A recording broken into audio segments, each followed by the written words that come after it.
Britain's news channel. In the GB newsroom, we bring you the news as it happens. With our team of dedicated journalists across the UK. We're ready to keep you up to date with what's happening every half an hour, every single day. Bulletin's here on GB News. The People's Channel. Britain's news channel.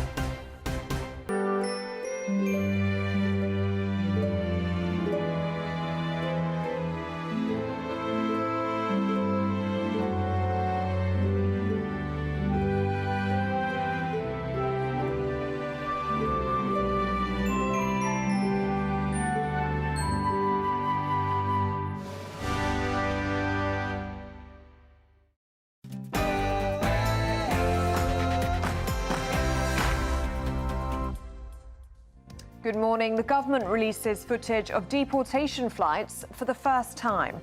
The Home Office takes a leaf out of Donald Trump's book as Labour takes the fight to reform. Will the public finally take Labour seriously in its promise to stop the boats? 100 days since Kemi Badenoch became leader of the Conservative Party. Send in your thoughts as she marks the occasion with a promise never to take the forbidden fruit of Nigel Farage's party. Ladies not for turning. Another Conservative milestone, 50 years since Margaret Thatcher won the Conservative leadership race. Will Kemi Badenoch ever live up to the legendary Iron Lady? And King Charles faces backlash. The monarch forced to deny a union with Labour after a very chummy outing with the Prime Minister and Deputy PM. Labour backbenchers defy Sir Keir Starmer and call for tweaks to inheritance tax. Are the farmers' protests getting through? We're debating whether the NHS should stop surgeries for transgender people, as it's revealed 1,000 operations a year are funded by the Health Service. And the sport this morning, well, the draw for the fifth round of the FA Cup's been made, and after Plymouth's giant killing of Liverpool, they're going to have to do it all over again. They've drawn Manchester City away in the fifth round. Talking to Manchester City, they play Real Madrid tonight in the first leg of the Champions League playoff. And in golf, the Open this year will allow a rebel live golfer to compete. There's a Scandinavian high in charge of our weather this week. What does that mean for you? Well, I'll have the full details later on. It's just gone 6 o'clock. I'm Ellie Costello. And I'm Ben Leo, and this is GB News Breakfast.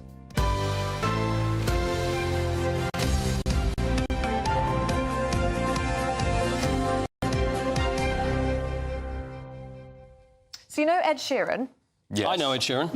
One of the most famous musicians, singers in the world. Ginger, Ipswich fan, I know the fella. Ipswich fan, exactly that, yes. That's the fella. So he was busking in India yesterday. Right. And Why? it was shut down by police. Oh, he busts quite regularly. It was shut down by police. I don't know if they didn't know that he was Ed Sheeran. They're not fans. But apparently they said you don't have a licence, and there was a big crowd around. They're gathered, obviously, for Ed Sheeran. Yeah. And the police didn't care, and they just pulled the cables, quite literally. Talk about a missed opportunity. I know. Why do you reckon musicians do this now? Is it because Paul McCartney's done it before? Yeah. And there's lots of them that have done it with the strand. They have a little disguise and then they play their song and then to see if people notice.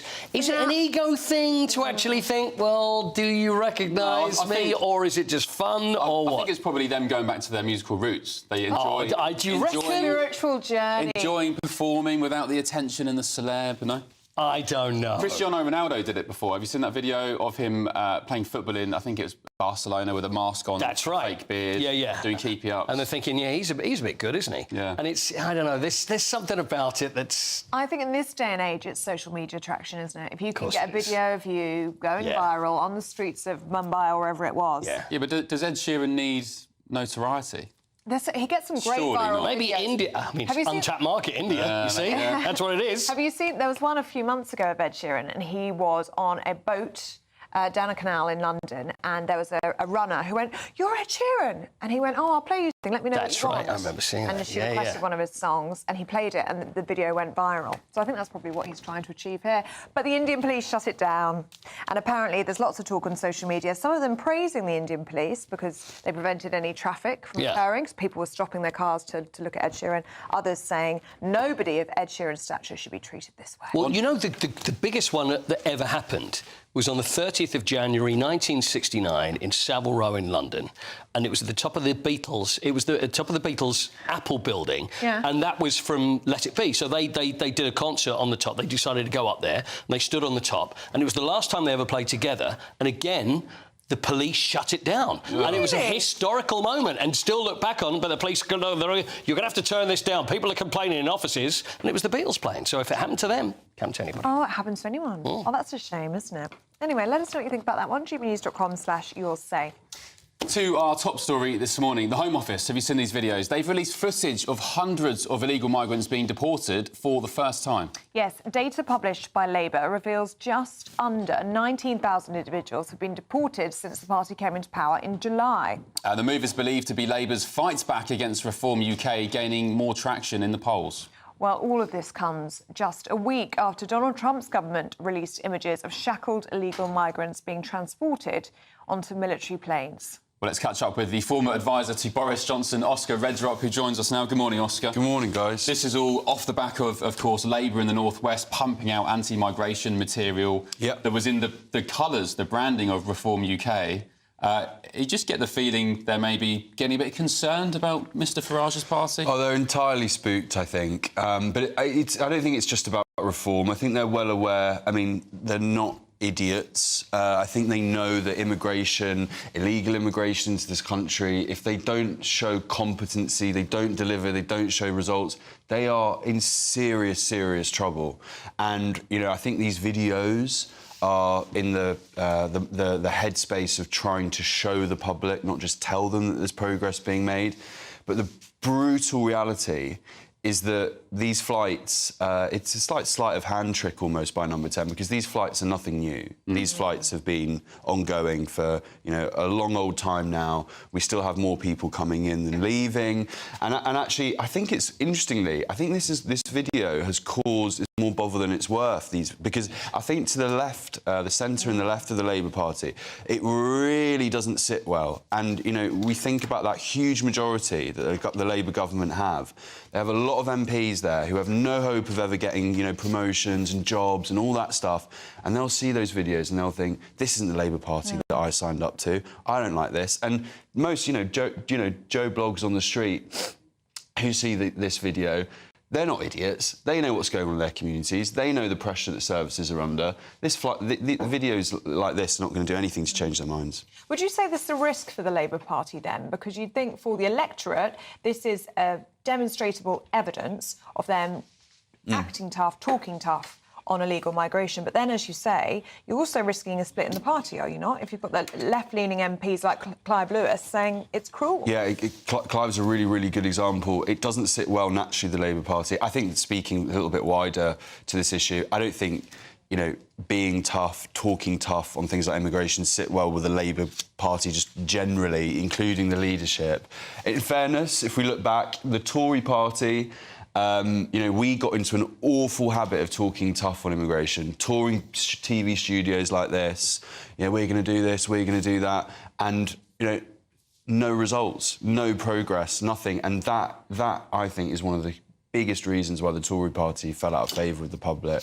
And also, Oscar, just to say, Labour have been accused of targeting low-hanging fruits when it comes to these deportations. They're Vietnamese nail bar workers, they're Albanians who can go back without much of a problem. I think that comes off the back of, because Sajid Javid's brother now runs the deportation department in the Home Office, and they've been ordered by the government to go after this low-hanging fruit because it's easy, you get quick numbers. Yeah. But the reality is, you're getting rid of, you know, middle-aged ladies in nail bars who don't really pose, I guess, much of a threat to Britain, and at the same time, you've still got the small boats coming in with, arguably, I'd say, in a lot of cases, people who we don't know who they are, where they're from, what their intentions are, bigger threats. Yeah, I mean, when I say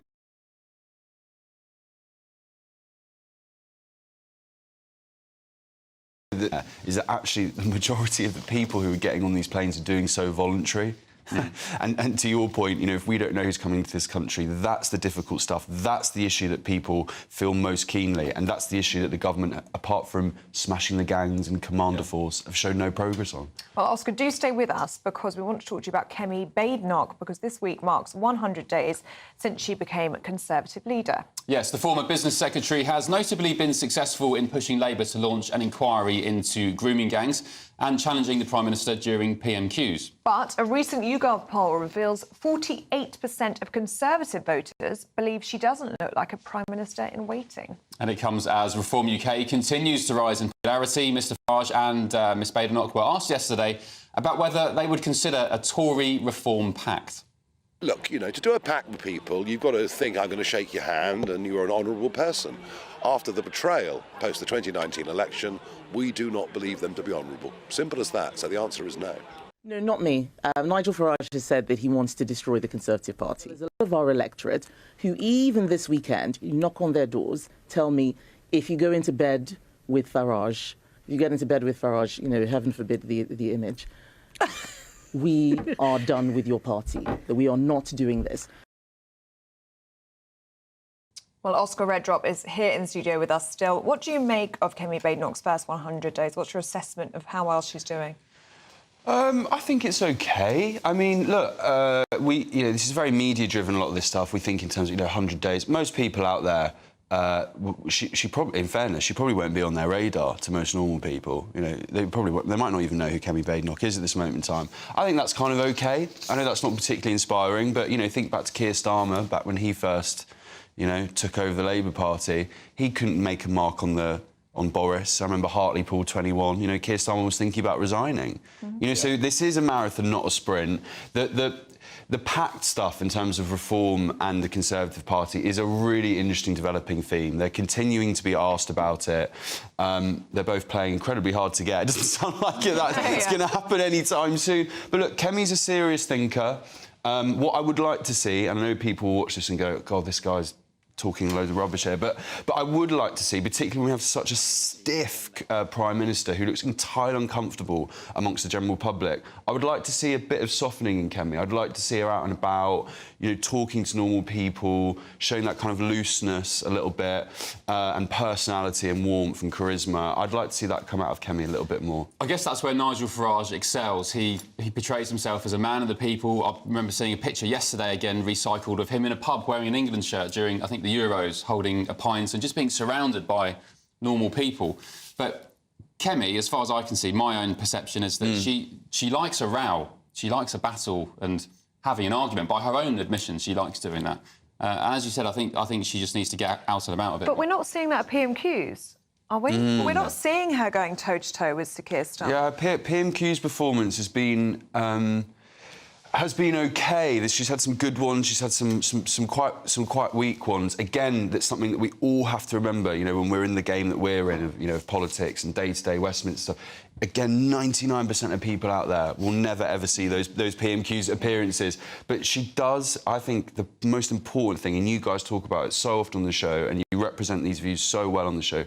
She needs to get together like clear policy agenda on the stuff that makes difference to people's lives. Because the Labour Party, on the simple stuff, on prices of shopping, immigration, they're not delivering for people. So she can get good policy together, show a bit of warmth and personality, then. Yeah. I've noticed she's just started doing some podcasts in the independent media, Trigonometry. She was out yesterday at a big independent podcast, so maybe that's smart. A new way forward for her. Can you imagine Keir Starmer doing something like that? No. Well, you never know. No chance.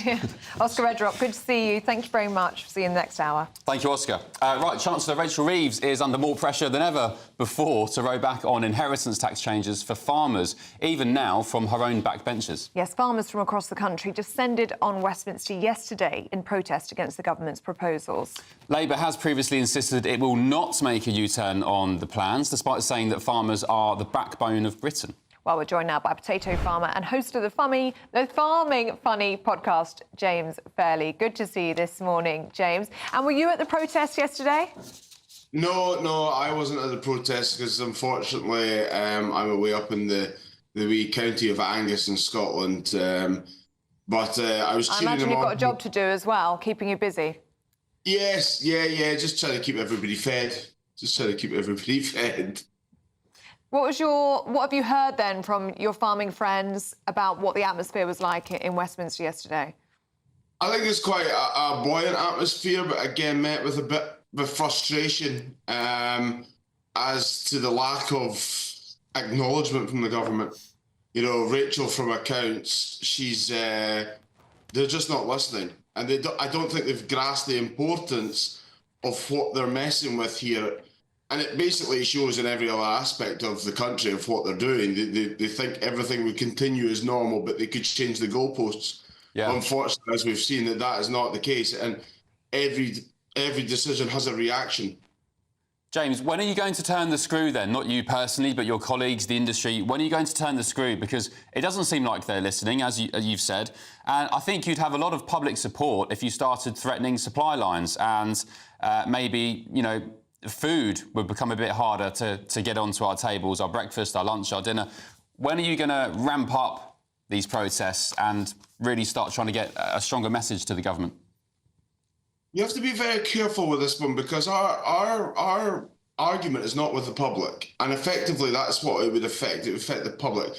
Now, when we are demonstrating the way we're demonstrating, you get a lot of public support, and you know, thankful for that.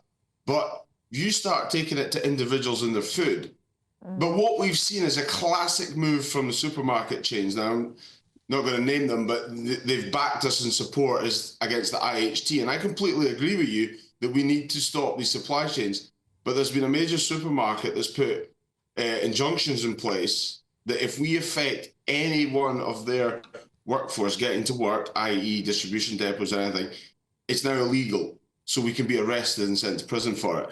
So it's a game of smoke and mirrors. We want to be seen to be supporting the farmers because that's what the public like at the moment. So let's do that.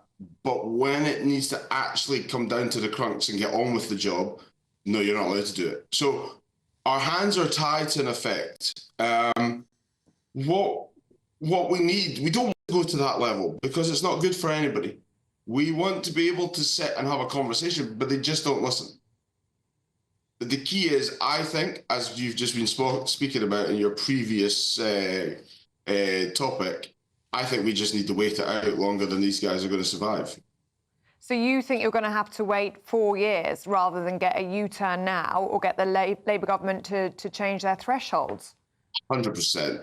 They're not going to change. They're not going to change. The problem is they're fighting fires everywhere. You know, at the moment, they're trying to push through the Climate and Nature Bill. I don't know if anybody's seen that and read into depth about the Climate and Nature Bill. It is frightening. If this gets through, it gives them the power to do anything with anybody's land, and you cannot say anything against it because it comes under the Sustainability and Protection Act. And this is quietly going on in the background. This is what they like to do. They like to make a lot of noise. Not just Labour, every political party like to make a lot of noise about a topic because in the background there's something else happening to deflect the public's attention. And this one is a scary one. Yeah. All right, James, thank you. Jacob Rees-Mogg made a good point yesterday. He said there's around 100 Labour MPs in rural areas, and he was saying eventually these MPs are going to go to the chief whip of the Labour Party and say, guys, I'm at big risk here of losing my seat. We could lose potentially 100 MPs. So it may be that, not directly as a result of these protests, but because there's pressure on MPs, that they do eventually consider a U-turn. You never know. James, thank you very much for your company this morning. Thank you. Well, at GB News, we love to hear what you think. So every day we're running our poll of the day, and today we're asking, should inheritance tax be scrapped for all? That's what Nigel Farage was saying when he spoke to us yesterday morning. So do get involved today in this vote. The final result will be announced later in Martin Daubney's show. As always, if you want to get involved, just scan the QR code on your screens or head to gbnews.com/poll. All right, let's take a look at some of the other stories coming into the newsroom this morning. It's been revealed Sir Keir Starmer's government's funded a diversity scheme in Mauritius during negotiations over the Chagos Islands. British taxpayers spent an estimated £1.3 million on the aid programme. The government's deal with Mauritius is reportedly at a cost of up to £18 billion.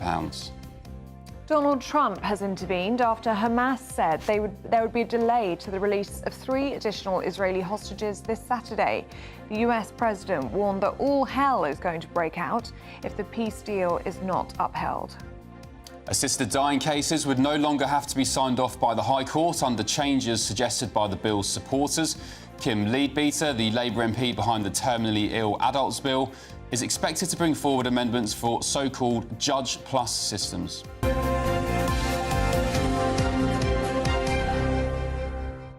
So I didn't need my ski gloves this morning, Ellie. Oh, well, good. You were taking the mickey out of me. When was it, last week? Last week, yeah, when you were telling everybody. They weren't quite ski gloves, they were just thick gloves I got. You might need them, though. I was freezing this morning. Oh, you cold? Yes. I was OK. I was all right. But you're very tough. Well, apparently it's going to be cold all week, so let's get all the details, shall we, with...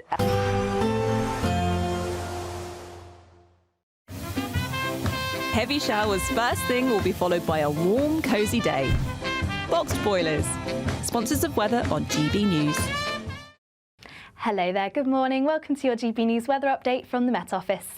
Plenty of grey skies as we head into today. Also some patchy rain, some hill snow, and it is going to be feeling chilly in the brisk winds. An area of low pressure just swirling around in the North Sea. That's going to bring in some patchy rain, also some showers. Particularly eastern parts of Scotland will see a fair few showers. These likely falling as hill snow. Eastern parts of the Grampians, parts of the Pennines, for example, could see some snow. But elsewhere it should be largely dry. Perhaps some patchy drizzle at times across far western parts of Cornwall, with the best of the brightness just to the northwest of Scotland. Highs of around 6 to 7 Celsius, but it is going to be feeling particularly chilly around eastern coasts in the brisk breeze. Now, heading into tonight, where we see the clearest of skies, that's where temperatures are going to soon dip away. We could see some patchy frost, particularly western parts of Scotland, though staying largely cloudy and dry to the east, though can't rule out a few showers. Staying rather cloudy across parts of Scotland, still plenty of patchy rain starting to move into the northeast of England. Still could see some sleet and snow across the hills, and it should be largely dry to the west. As I say, a little bit of drizzle just clipping into Cornwall, and still plenty of patchy rain moving into parts of East Anglia and eastern parts of England. And it pretty much remains that way as we head through into the overnight period. Still, once again, could see some sleet and snow across high ground, and those clear spells sticking around across western parts of Scotland. And where we see those cloudier skies, that means most towns and cities should remain just above freezing, but still feeling particularly chilly in that easterly breeze by the time we wake up in the morning.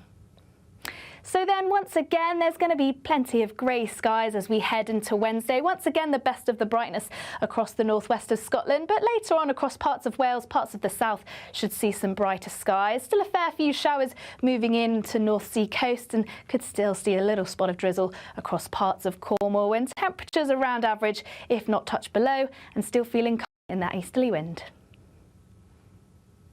Expect a warm front, moving from the kitchen right through to the rest of the house. Boxed boilers, sponsors of weather on GB News.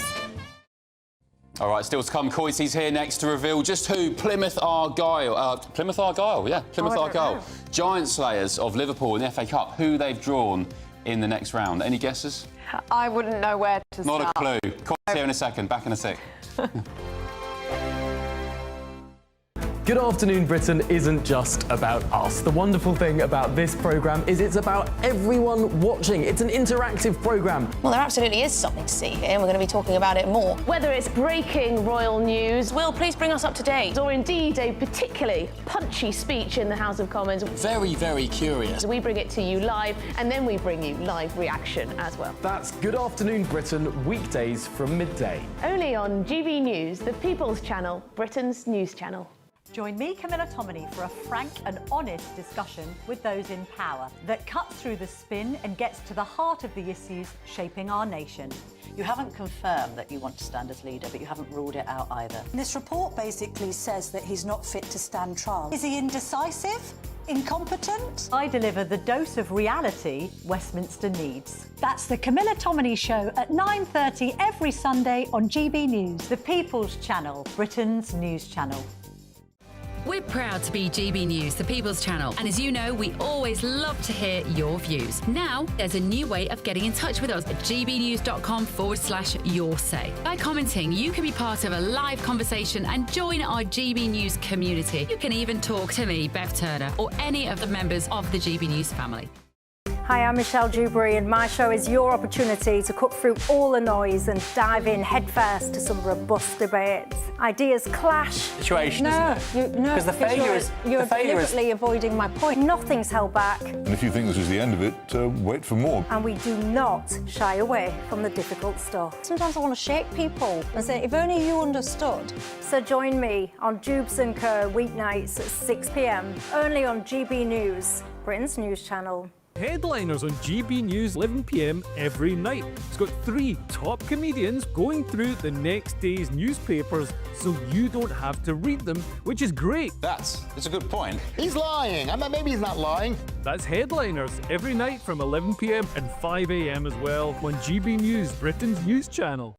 It's Patrick Christie's Tonight, and here we do things differently. It's explaining the absolute madness of this, doesn't it? It's explosive. I mean, this is very good. It's lively. 850. Your government sat there, Sean, and he did nothing. It's controversial. And the Middle East has been in turmoil since before I was born. It's everything you need to kickstart your evening. Everyone's had their Weetabix tonight. I love to see it. That's Patrick Christie's Tonight, weeknights from 9 p.m.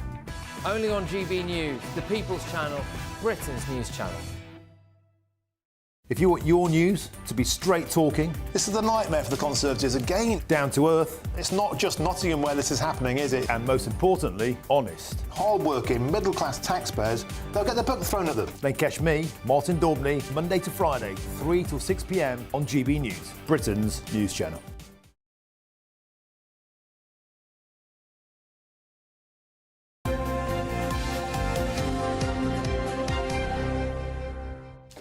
Welcome back. It's 6:25. We're going through the sports now. Paul Coit, who's here with us. Morning. Good morning. Good morning. What have you got for us? Well, firstly, did you doubt that it was Argyle, Plymouth? Did I hear you saying that? No, I was this 6 o'clock hour, the first hour of breakfast, because I'm not a seasoned breakfast presenter. Yeah. I'm getting used to the hours. So the first hour is me waking up. Anyway, I butchered Plymouth Argyle's name. I said that's Plymouth Argyle. Well, they are often known as Plymouth Argyle. after usually, 5 or 6 pints. Yeah, late at night. See, Argyle, I was thinking about it because you made me think. Yes. I was thinking, how many Argyles are there? Oh. And I can't think of any other Argyle. Now... You cheat, Ellie. No, this is OK, because we don't know the answer to this. So Plymouth Argyle, I'm thinking, why would they be Plymouth Argyle? So it was the Argyle and Sutherland Highlanders may have had something to do with this, but why would you have the Highlanders involved in such Lowlanders or Southwesterners? So Plymouth Argyle's a strange one. Are there any other Argyle teams? I don't know. I can't think of any other Argyles. No, I can't see it. I've just had a very quick... There's only one Hotspur. Thank goodness. And there's only... I can only think of one Argyle. You've got plenty of Rovers and Cities and Uniteds. And anything else... Let us know. I think there's only one of. Yeah, I think Plymouth, according to Google, I don't know, it's not very forensic, but they're the only ones. It's a work in progress. Lots of Albions. There's plenty of Albions. Brighton Hove. Now, talking about Plymouth Argyle, so they beat Liverpool, as you know, over the weekend, which was just an amazing result on Sunday, and we all enjoyed it, apart from, obviously, Liverpool fans.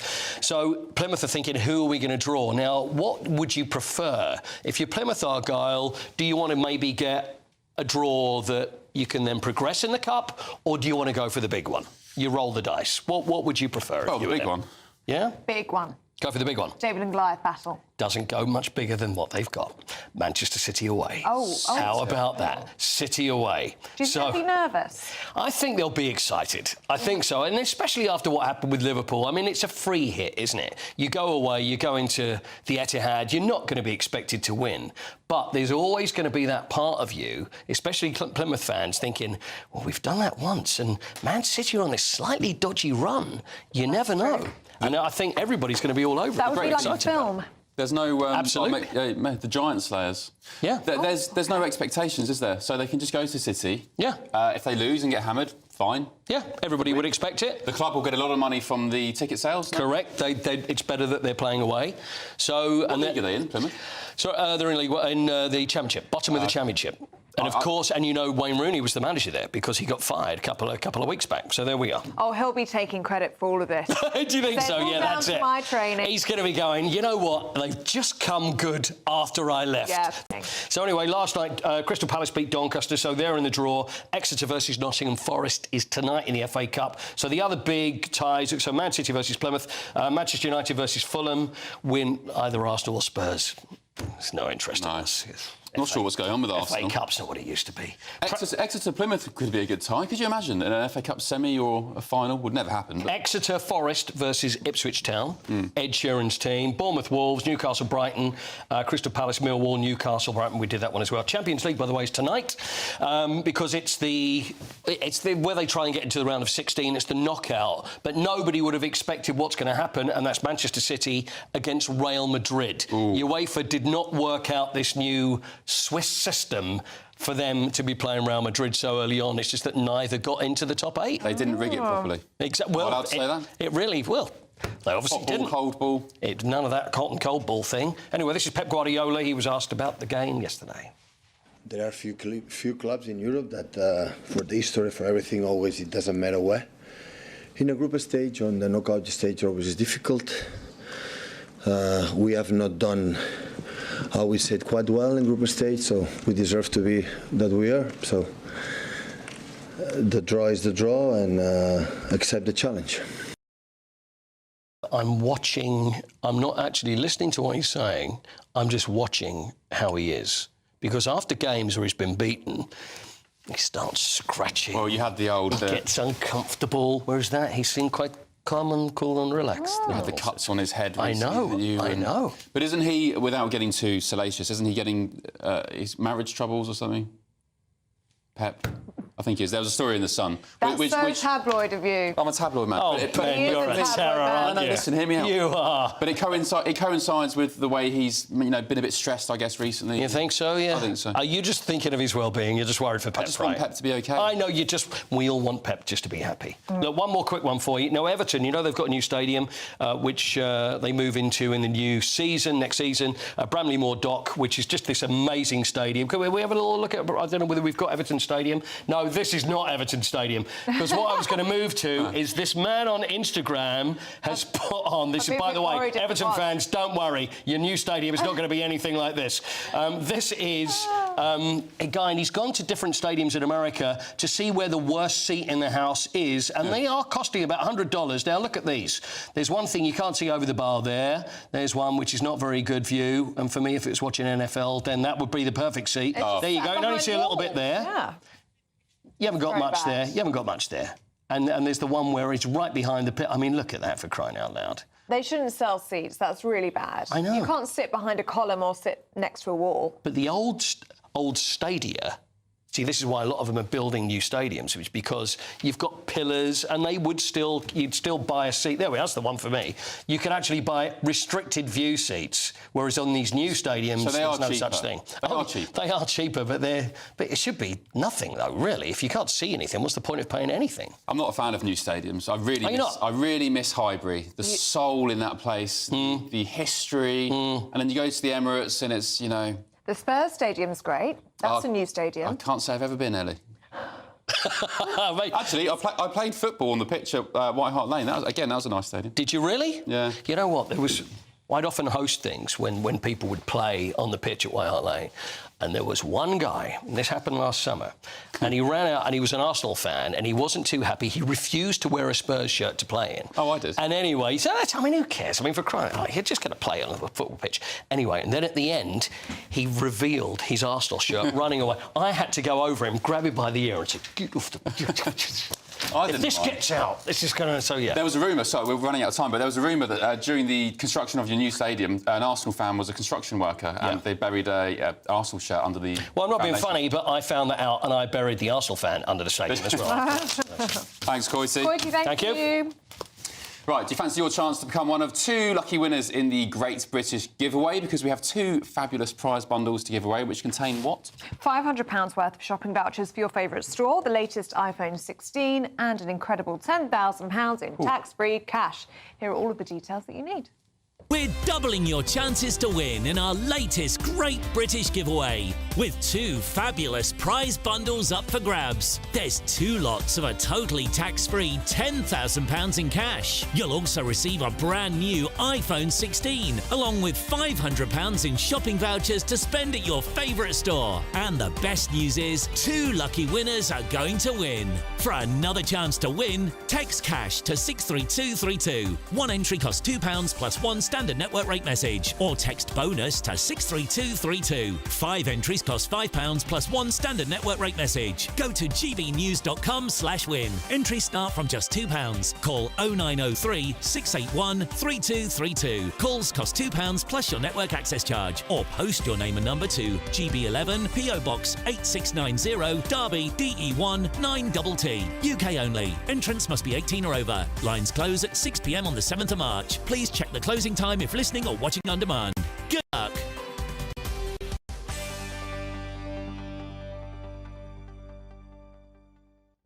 Yes, good luck. Do stay. Still to come, we're going to be going through the newspapers with Jonathan Ashworth and Emma Trimble. That's next. The latest GB News travel. Good morning, I'm Johnny Ratner. The adverse weather continues to cause disruption up in Murray, where the snow has closed the A939 on that stretch between Cockbridge and Tomintown. In South Yorkshire, the A61 remains closed along Sheffield Parkway through Sheffield city centre between the Park Square roundabout and Derek Dooley Way. There's a police investigation underway, which means trams can't run as a result in Sheffield Station, Hallam University and City Hall. And there are already queues on the M26 heading west out of Kent towards London, approaching the ongoing roadworks at the M25 on London Underground. Severe delays on the Bakerloo line, and buses replace Greater Anglia train services out of Wickford to Southminster in Essex as engineering works have overran. And that's the very latest. You can stay up to date throughout the day by visiting our website, gbnews.com. Sunday with Michael Portillo from 11, only on GB News. Inside Number 9, Stage/Fright. So Inside Number 9, massive cult BBC 2 show. One half of the League of Gentlemen, so Steve Pemberton, Reece Shearsmith, they are the kind of creative geniuses behind all those sorts of shows. So it's weird, wonderful, macabre, sort of very, very black comedy. And this is their kind of farewell thank you to fans. It is such a niche show and such an extraordinary success already ticket-wise. It's virtually sold out. We're hoping it's going to actually extend. Stunning. So basically, it's 2 or 3 of their episodes mashed together. I haven't seen the show. Absolutely fine. So for me, it was actually just a revelation. Other friends have seen the shows and they were just ecstatically happy. The only new bit is an opening segment of about 10 minutes when the stage pulls back and we see seats facing up with a few people dotted around. It's the most fantastic play on terrible behaviour in theatre audiences. With one man getting increasingly annoyed and basically doing the things that we've possibly thought about but will never do, and all the misbehaviours meet gruesome ends. So don't try this at home. But, you know, certainly a couple of times you've been like, ah! The rest of the show, the first half is based on Bernie Clifton's dressing room. It's 2 old-time comedians reunited, very melancholy. Second half is a very gothic-y kind of Grand Guignol, sort of schlocky horror, eyeballs coming out of the face, paintings moving, and then there's a show within rehearsals. There's a ghost, brilliant riffs on everything that's been going on in the West End, handheld camera scenes, which they're mocking, and pop stars cranked into major theatre productions. I'm liking some of the satire you're describing here. It's so much fun. GB News, the People's Channel.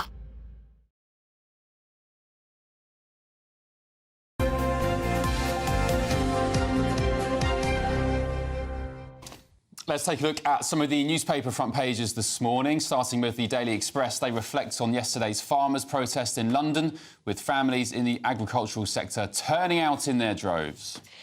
The Telegraph has an interview with Kemi Badenoch to mark 100 days since she won the Conservative leadership. She says her party will never strike a deal with Reform UK. The Times leads with Starmer won't join the EU in their response to Trump's tax on steel. Prince Andrew is front of the Daily Mail with their exclusive on his alleged involvement in a multi-billion-pound Middle East business venture. And The Sun drives into Starmer's new health minister, Ashley Dalton, who apparently doesn't believe in gendered bathrooms and once said it's OK to identify as a llama. Well, joining us now to go through the papers is former Labour MP Jonathan Ashworth and journalist Emma Trimble. Very good morning to you both. Jonathan, let's start with you, shall we? Daily Mail, page 2 today. This is Labour suspending a second MP after the Mail revealed their bile WhatsApp, says the headline. Yes, well, look, both these MPs have been rightly suspended from the Labour Party. Both the MPs have apologised as well, but obviously the messages in this WhatsApp group was unacceptable, and I think they were right to be suspended by the Labour Party. There'll obviously be an inquiry into it. There'll be an inquiry into the other people who were involved in this WhatsApp group as well. But look, you can't, if you're an MP, you can't be posting messages like this. What do you make of the police getting involved? Because I think Greater Manchester logged a, what they called non-crime hate incident. I mean, Emma, I think that's just a step too far. Surely people should be able to say what they want in WhatsApp without the cops knocking on your door. Yeah, there have been some people who have been saying that in order to be even-handed, that these people should be prosecuted for these messages in this WhatsApp chat. And as Toby Young from the Free Speech Union has pointed out, the solution to be even-handed is not to prosecute more people, but not to prosecute anyone at all for things that they post in private WhatsApp chats, which is the position that I would agree with. I mean, Jonathan, what I found one of the most alarming parts of this WhatsApp group chat is the anti-Semitism that is clearly still in the ranks. Yeah, I mean, the messages that we've seen published, I think, in the Mail on Sunday in the Mail, are clearly unacceptable, which is why it was right that Keir Starmer acted quickly and suspended that MP and has suspended the other one. When I read it, I think the second MP, his messages hadn't been revealed on the Sunday, and I think some of his messages have come to light since. But they've both been suspended. That's the right thing to do in these circumstances. But they weren't speaking into the void, were they? There are reportedly thousands of messages spanning 6 years. Yeah, and I think there's got to be an inquiry into the other people in the WhatsApp group. I think we're like local councillors and probably party activists. The Labour Party has now launched an inquiry into this and will be looking into all of those individuals and will take action should other messages come to light. Jonathan, what do you make of Ashley Dalton, Andrew Gwynn's replacement? Well, she's the front page of the Sun public today. health minister, and I'm sure she'll do a very good job. I mean, yes, I mean that is not the policy of the Labour government. I have no idea what the context is. I assume it's a sort of flippant remark, but I can assure you that the Labour government's policy is not that people can identify themselves as llamas if that is should they think they are. Emma, you've got this story, haven't you? Yeah, it's another case of it being unfortunate that Starmer's name rhymes with so many things, because the Sun inside the paper have Starmer Llama Ding Dong. I guess in all things considered, it's unsurprising. You follow the narrative of a lot of the kind of woke ideology, and you do get to this. I was hesitant to use that term now, but you do get to this sort of self-ID nonsense. I think it's quite funny that his replacement is somebody who doesn't just believe that people can self-ID as llamas or as animals. I'm sure that there are all sorts of other things that she would say you could identify as, but apparently doesn't believe in gendered toilets at all, and described Brexit voters as short-sighted and stupid. So I think maybe this could be the case. It could just simply be the case that Keir Starmer is struggling to find anybody who isn't a bit of a joke to fill these cabinet positions. Jonathan Ashworth, what do you make of that? Do you think she's a good replacement for Andrew Gwynn? Well, I mean, look, she's a hard-working MP for her constituency up there in Lancashire. I think she'll be a perfectly good, hard-working public health Bit minister. of a problem, though, to have a health minister who doesn't believe in biological gender, though, wouldn't you say? Well, I mean, Keir Starmer infamously in that radio interview, who was it with? It doesn't matter, but, you know, he said in some cases women could have penises. I mean, it sounds like a trivial conversation, but, you know, they're in government now. So. Well, he seems to go whichever way the wind blows, but I think it's quite clear, and even from the discussion about those WhatsApp chats, there are certain things within the Labour Party's thinking amongst its MPs that stick and are not too easy to root out. And I think that this gender ID issue is one that ideologically seems to be quite entrenched. So even if Keir Starmer chooses to go whichever way the wind is blowing in terms of public opinion, I think it is still a problem that underneath the surface you do have people who have these anti-scientific, frankly ridiculous views. OK, you two stay with us. We're just going to share this writer reply on the Labour WhatsApp scandal. This is from the Labour MP for Burnley, Oliver Ryan. He says, between 2019 and early 2022, I was a member of a WhatsApp group created by my MP and my former employer, Andrew Gwynn. Some of the comments made in the group were completely unacceptable and I fully condemn them. I regret not speaking out at the time and I recognise that failing to do so was wrong. I also made some comments myself, which I deeply regret and wouldn't make today, and for that I wholeheartedly apologise. I will cooperate fully with the Labour Party's investigation. Well, in response to this, the Labour Minister Andrew Gwynn has said, I deeply regret my badly misjudged comments and apologise for any offence that I've caused. I've served the Labour Party all my life and it was a huge honour to be appointed a minister by Sir Keir Starmer. I entirely understand the decisions the PM and the party have taken and while very sad to have been suspended, I will support them any way I can. There we go. Still to come, we're going through the papers again with Jonathan and Emma, including this talks of a merger between the Tories and Reform. Is it for the birds? I'm particularly interested to hear what Jonathan has to say about that. But first, if you're in search of some winter sun, here's the forecast for some of the top European holiday destinations. Ready to soak up that holiday sunshine? Won't we need some cover? No worries, all sorted. All Clear Travel Insurance sponsors GB News Travel Destinations Forecast. Plenty of cloud elsewhere across Europe, could also turn showery at times. These showers turning increasingly thundery as we head into Thursday for some. Largely dry across Madeira and Tenerife, though it could be breezy at times across the Canary Islands. But as we move our way further east, much more cloud, also some showers at times. These could start to turn thundery across parts of Croatia, Albania and also parts of Greece as we head into Thursday. So those showers continuing for some, drier elsewhere with the best of the temperatures across Tenerife. All Clear Travel Insurance sponsors GB News Travel Destinations Forecast.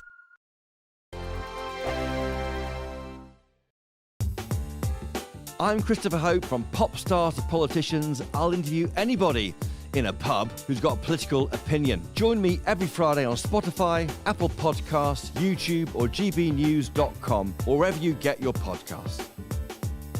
This is GB News, the People's Channel. Martin Daubney, weekdays from 3 p.m. Well, a new poll commissioned by Channel 4 shows that more than half of Gen Z believe that Britain should be ruled by a dictator. Seriously, they actually said that. Well, 1 in 3 would want an army. What's the army in charge? 1 in 3 want martial law. There's something on the idea of some form of strong leadership. They have looked at British politics. They have looked at the politics in which they grow up in. And they see failures at the democratic level. They see a weak, a soft, a centre that doesn't do anything, makes promises and fails to deliver them.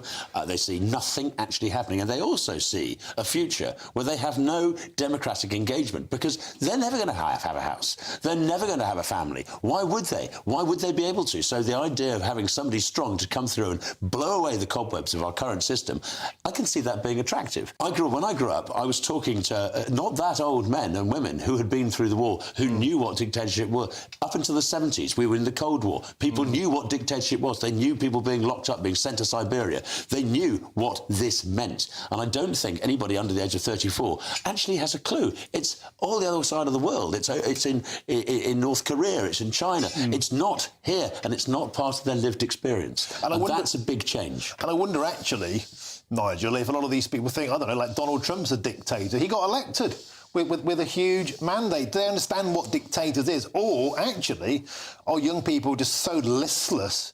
They're so feeble-minded, they need to be told what to do and how to live. I certainly think that Gwen's right about there's a disillusionment with democracy and the results of it. The idea that a dictatorship is the answer to it or having the military rule over us is obvious nonsense. GB News, the People's Channel. In the GB Newsroom, we bring you the news as it happens. With our team of dedicated journalists across the UK, we're ready to keep you up to date with what's happening every half an hour, every single day. Bulletin's here on GB News, the People's Channel, Britain's news channel. This is Britain's Newsroom, where your voice matters. It's just astonishing. With expert analysis and honest opinion, we don't just keep you informed. We bring you unique perspectives you won't see anywhere else. Can't argue with any of that. When the news happens, it happens here. On Britain's Newsroom, weekdays from 9:30 a.m. Only on GB News.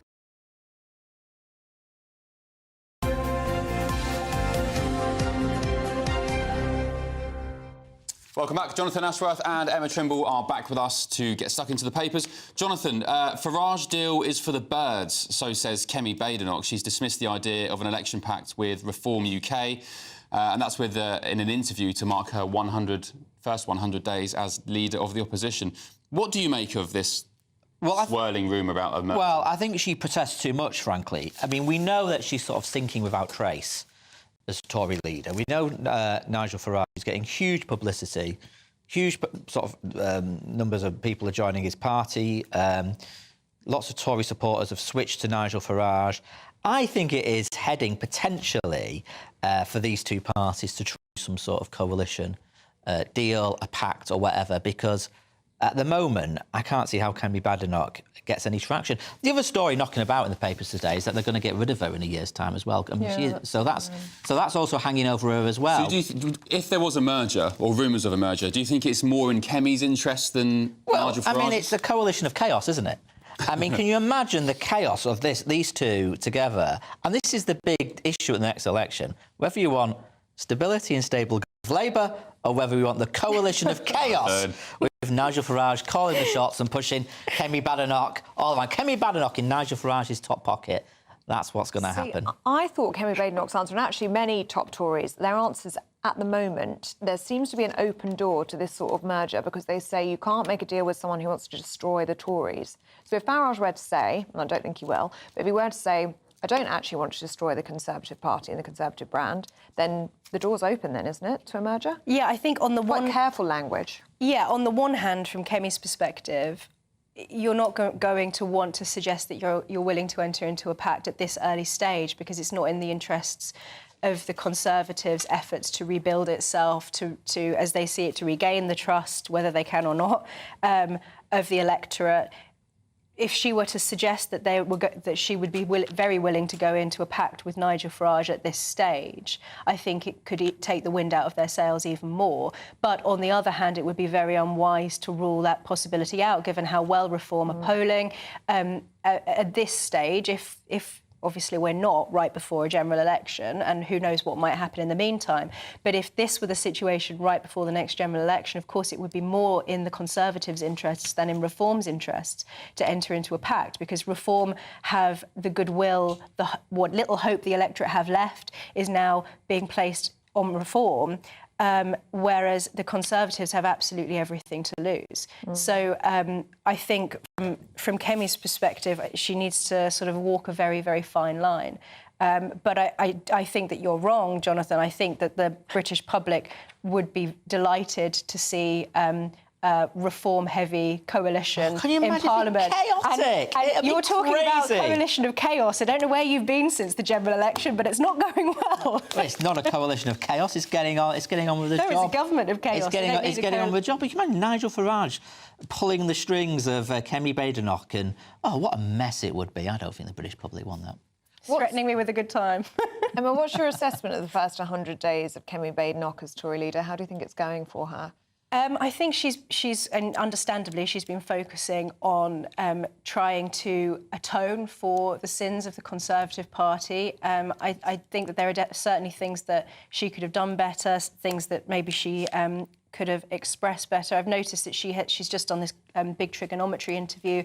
She's taking the Trump approach of going on these more long-form podcast-style platforms, which I think could benefit her in the long term. It gives her the opportunity to articulate her views in more depth. But I do think that at this stage, to avoid plateauing, she really needs to get into the meat of things, to be talking about the practicalities rather than focusing on apologising for what the Conservatives did wrong. Because, I mean, she could do that till the cows come home, and the British public won't forgive until they actually see that, you know, the proof of the pudding is in the eating.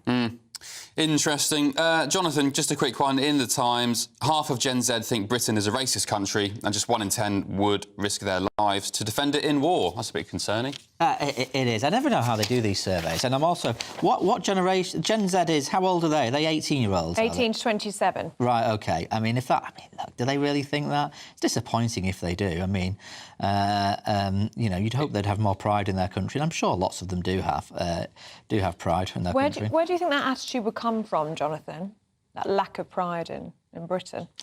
Well, I mean,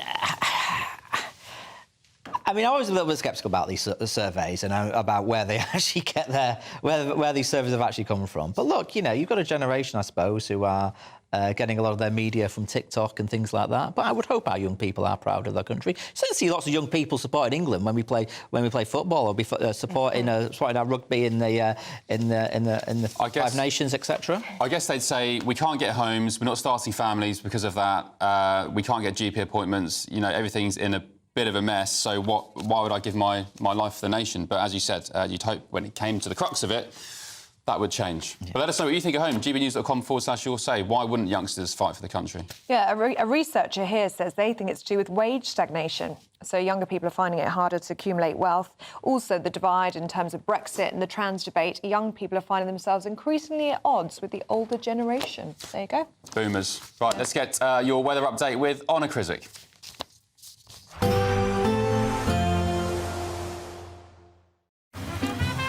Despite the morning rain, it'll be a nice, warm, cosy day ahead. Boxed heat pumps, sponsors of weather on GB News. Hello there, good morning. Welcome to your GB News weather update from the Met Office. Plenty of grey skies as we head into today. Also some patchy rain, some hill snow, and it is going to be feeling chilly in the brisk winds. An area of low pressure just swirling around in the North Sea. That's going to bring in some patchy rain, also some showers. Particularly eastern parts of Scotland will see a fair few showers. These likely falling as hill snow. Eastern parts of the Grampians, parts of the Pennines, for example, could see some snow. But elsewhere it should be largely dry. Perhaps some patchy drizzle at times across far western parts of Cornwall, with the best of the brightness just to the northwest of Scotland. Highs of around 6 to 7 Celsius, but it is going to be feeling particularly chilly around eastern coasts in the brisk breeze. Now, heading into tonight, where we see the clearest of skies, that's where temperatures are going to soon dip away. We could see some patchy frost, particularly western parts of Scotland, though staying largely cloudy and dry to the east, though can't rule out a few showers. Staying rather cloudy across parts of Scotland, still plenty of patchy rain starting to move into the northeast of England. Still could see some sleet and snow across the hills, and it should be largely dry to the west. As I say, a little bit of drizzle just clipping into Cornwall, and still plenty of patchy rain moving into parts of East Anglia and eastern parts of England. And it pretty much remains that way as we head through into the overnight period. Still, once again, could see some sleet and snow across high ground, and those clear spells sticking around across western parts of Scotland. And where we see those cloudier skies, that means most towns and cities should remain just above freezing, but still feeling particularly chilly in that easterly breeze by the time we wake up in the morning. So then, once again, there's going to be plenty of grey skies as we head into Wednesday. Once again, the best of the brightness across the northwest of Scotland, but later on across parts of Wales, parts of the south should see some brighter skies. Still a fair few showers moving into North Sea coast, and could still see a little spot of drizzle across parts of Cornwall, and temperatures around average, if not touch below, and still feeling cold in that easterly wind. There will be a light breeze in the morning, leading to a warm front. Boxed heat pumps, sponsors of weather on GB News. The latest GB News travel. Good morning, I'm Johnny Ratner. Problems continue up in Murray for the A939, which remains closed between Tomintoul and Cockbridge due to the snow. And in County Durham, the A19 is partly blocked northbound at the Merton interchange, just south of Sunderland, at the scene of a collision. In Sheffield city centre, South Yorkshire, of course, the A61 Sheffield Parkway remains closed off the Park Square roundabout. Both the Park Square roundabout and Broad Street are also closed for this police investigation. And on the Essex stretch of the M25, there are queues anti-clockwise from junction 26 at Waltham Abbey as you head through the Holmesdale Tunnel towards junction 25 at the A10 through the roadworks. Already queuing out of Kent towards London on the M26 into those works at the M25. That's the latest. You can stay up to date throughout the day by visiting our website, gbnews.com. We're doubling your chances to win in our latest Great British giveaway with 2 fabulous prize bundles up for grabs. There's 2 lots of a totally tax-free £10,000 in cash. You'll also receive a brand new iPhone 16 along with £500 in shopping vouchers to spend at your favourite store. And the best news is 2 lucky winners are going to win. For another chance to win, text cash to 63232. 1 entry costs £2 plus 1 standard network rate message, or text bonus to 63232. 5 entries cost £5 plus 1 standard network rate message. Go to gbnews.com/win. Entries start from just £2. Call 0903 681 3232. Calls cost £2 plus your network access charge, or post your name and number to GB11 PO Box 8690 Derby DE1 9TT. UK only. Entrants must be 18 or over. Lines close at 6 p.m. on the 7th of March. Please check the closing time if listening or watching on demand. Good luck. If you want your news to be straight talking... This is a nightmare for the Conservatives again. Down to earth. It's not just Nottingham where this is happening, is it? And most importantly, honest. Hard-working, middle-class taxpayers, they'll get their book thrown at them. Then catch me, Martin Daubney, Monday to Friday, 3 till 6 p.m. on GB News, Britain's news channel. Headliners on GB News 11 p.m. every night. It's got 3 top comedians going through the next day's newspapers so you don't have to read them, which is great. That's a good point. He's lying. Maybe he's not lying. That's Headliners every night from 11 p.m. and 5 a.m. as well on GB News, Britain's news channel. We're proud to be GB News, the People's Channel. And as you know, we always love to hear your views. Now, there's a new way of getting in touch with us at gbnews.com/yoursay. By commenting, you can be part of a live conversation and join our GB News community. You can even talk to me, Bev Turner, or any of the members of the GB News family.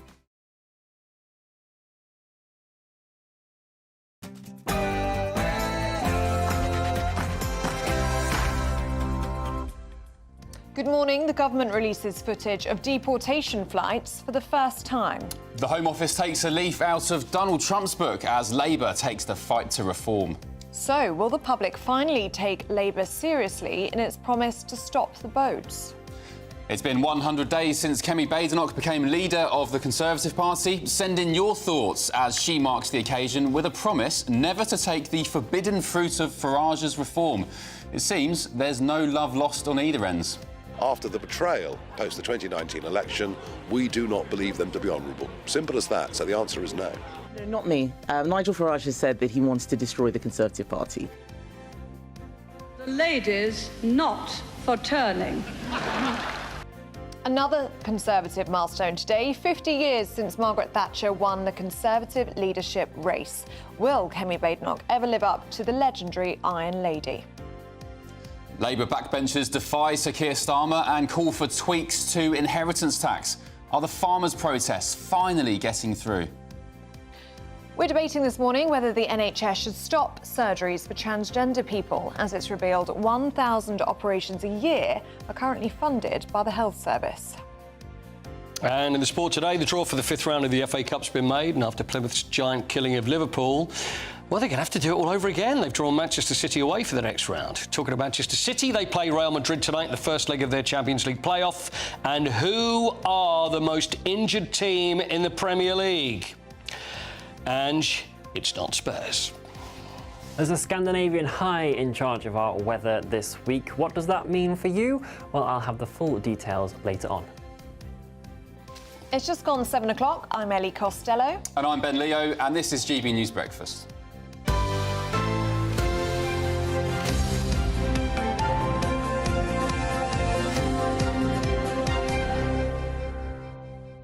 Right, so there's an absolutely outrageous story in the Mail today. Actually, maybe not so outrageous, because I kind of sympathise with it. A little bit. Hear me out. So it basically, there's this young lady who's talking about the fact that she doesn't shampoo her hair, showers maybe once a week, if that. She doesn't comb her hair. She often forgets to brush her teeth every day. No, how are you saying that you can agree with some of that? No, not as extreme as that. But for example, I don't like to use. I like to use a natural shampoo, for example. Or natural deodorant. I don't use the spray deodorant. Hold on, what is a natural shampoo and a natural deodorant? What, a piece of lemon or something? So my shower gel, for example, is it's just made of oils. So olive oil. Is it very lemon. expensive? No, not that. No. Palm olive, is that what it is? What is it? It's full of loads of oils. Anyway, Right. the point is, I don't like using sort of chemicals and aluminium and stuff. But not as far as this lady here. She says she doesn't shower for a week. I mean, Ellie, what's your record? I'm absolutely appalled at that. I'd shower Once every 2 weeks? twice a day. I'd brush my teeth maybe 4 times a day. I went to the dentist the other day and she was like, your teeth are so good. When was the last time you had a professional clean? I was like, oh, my God, years ago. And she said, how often do you brush your teeth? I said, all the time, because I worry about coffee breaks. Yeah. So, Ellie, I'm not being funny. the opposite of this. You are the cleanest person I've ever met. You're extremely clean. And you know that's a lie because my handbag's a mess and he's taking the mickey out of me now because I once... Actually, I wasn't, but actually now you make that point. Yeah, that felt targeted. I once offered Paul Coit, was it gum or was it... Yeah, it was like old sweeties. Anyway, it had another piece of gum attached to the outside and then one of my hairs. There was hair, there was dirt, it was interesting. But the thing is... My handbag's a mess, but I'm not. But this is the weird thing, is that my daughter is it's like, Dad, please, you know, don't walk into the room with your shoes on and make sure it's clean. Anyway, and then we've got us here in university. I couldn't see the floor. It was just... I'm thinking, how could you be so clean yet so filthy? There's... What do you like at home? Does your Very clean. fiancé... So you're the cleaner one and your fiancé is... No, he'd be the cleaner, one? I'd be the cook. That's how it works in our house. But no, the house is very clean. The only thing that's not is my handbag. Yeah. But no, you've got to shower every single day and you've got to brush your teeth multiple times a day. Absolutely. As a bare minimum. Would you agree with that? I would agree with that. And by the way, I wasn't doing it for that. It reminded me, but that's not the reason, because you are extremely clean. Anyway, let us know. And I always thought Ben was a very clean young man. But obviously... He likes his natural products. He likes his natural oils. He's one with the earth. Ben. Yeah. I wouldn't say I shower every day. Maybe most days, but then... Did you shower this morning? No, for example, in the evening, if I miss a shower, I'll just shower in the morning, so it'll only be a... You're like Stumpy. You don't shower every day? No, I do. No, listen, no. You're being tabloid You just now. said that now on national TV. No, I'm saying if I was meant to shower at night, I'd maybe leave it until the next morning. I'm appalled. Come on. Right. That's going to start a national conversation now. How many times do you shower? How clean are you? How clean are you? Let us know at gbnews.com/you'll every day, people. Right, to our top story now. The Home Office has released footage of hundreds of illegal migrants being deported from Britain for the first time. Yes, data published by Labour reveals just under 19,000 individuals have been deported since the party came into power in July. The move is believed to be Labour's fight back against Reform UK, who, of course, we've seen they're gaining a lot more traction in the polls recently. And it comes just a week after Donald Trump's government released images of shackled illegal migrants being transported onto military planes. Former advisor to Boris Johnson, Oscar Redrup, joins us now. Oscar, good morning. You're looking fresh and clean. Just about. Do you shower every day? I do shower every day. Thank I brush my teeth every day, but my flat is not great. Vile. No, well, I wouldn't go far as far, but it's not good. It's not good. Oh, no. Need to sort it out. Right, on this Labour deportation situation, they're releasing videos, they're doing what the Tories did. I remember Priti Patel kicking doors down with the Home Office stab-proof vest on. Yeah. This comes off the back of Labour pumping out reform-style propaganda, we'll call it, adverts in their colours. Are they trying to mimic reform by doing this? Are they worried about them? So they are completely worried by reform. So when we talk about, just really quickly on that, when we talk about reform's performance and polling and the momentum, I have a slight degree of scepticism, but what I will say, and I don't want to underplay this, in the UK, as we sit here now, the Reform Party are dictating the political conversation, and that is no mean feat whatsoever. And what we're seeing, I think, with these videos is the Labour Party aware of that threat.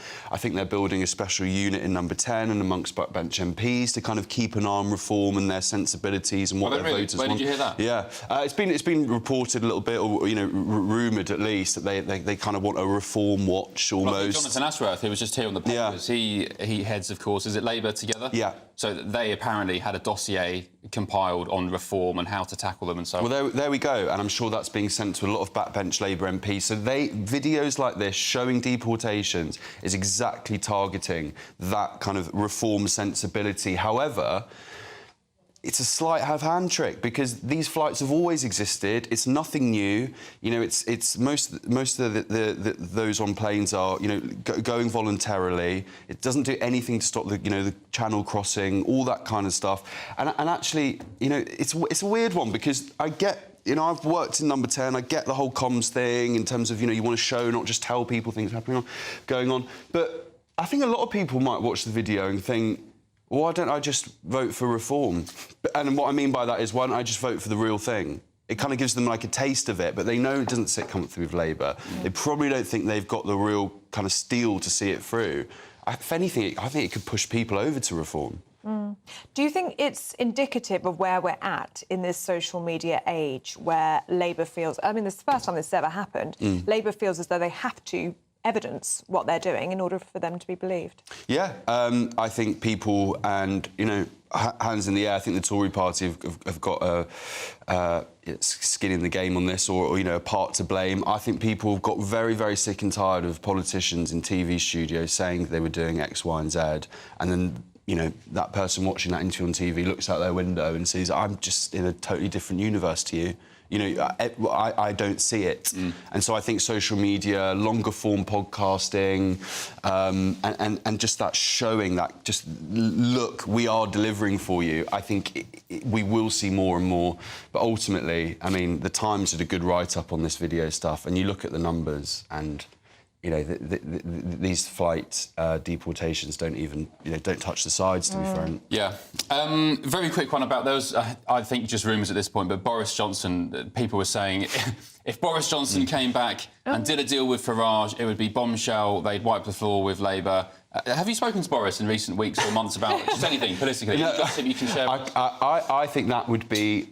There's kind of the devil in my brain would kind of love to see that. It's just like, I don't know, it's like Real Madrid and Man United forming some kind of like super. But I think they despise Boris. But it doesn't feel like it's on the cards. The one thing I would say, just to punch back a little bit, and I have huge respect for Farage and what the Reform Party have done. You just have to. Like, there's no. But what I would say is that when Boris was, you know, in frontline politics, Nigel Farage was a TV presenter. And I'll leave that. Well, there. no. He's won multiple national elections. He won the European elections in 20... Absolutely. UKIP. Absolutely. He is now elected to Parliament. He won in 2019. He stood aside for Boris in 2019. Yeah, that deal was... To win. That deal was huge. That deal was huge. But I just mean, in that current moment in time... Obviously, Farage's kind of political history, he's one of the most influential people in our lifetimes in politics in this country. But that specific moment in time when Boris was Prime Minister, the threat of Farage was just... Well, that's because Oscar, Nigel Farage stood down. He stood down Brexit Party seats all across the country, allowed Boris to get in 2019. Why can't they just give each other a big hug and just sort this Labour government out? Get rid of it. Come on, guys. Hi, Oscar. Good to see you this morning. Thank you very much. Thanks, Oscar. Thanks. Let's have a look at some of the other stories coming into the newsroom this morning. It's been revealed Sir Keir Starmer's government funded a diversity scheme in Mauritius during negotiations over the Chagos Islands. The British taxpayers spent an estimated £1.3 million on the programme. The government's deal with Mauritius is reportedly at a cost of up to £18 billion. Donald Trump has intervened after Hamas said there would be a delay to the release of 3 additional Israeli hostages this Saturday. The US president warned all hell is going to break out if the peace deal is not upheld. Assisted dying cases would no longer have to be signed off by the High Court. That's under changes suggested by the bill's supporters. The proposed law currently says a judge must check each candidate is eligible and hasn't been coerced. Kim Leadbeater, the Labour MP behind the terminally ill adults bill, is expected to bring forward amendments for a so-called Judge Plus system.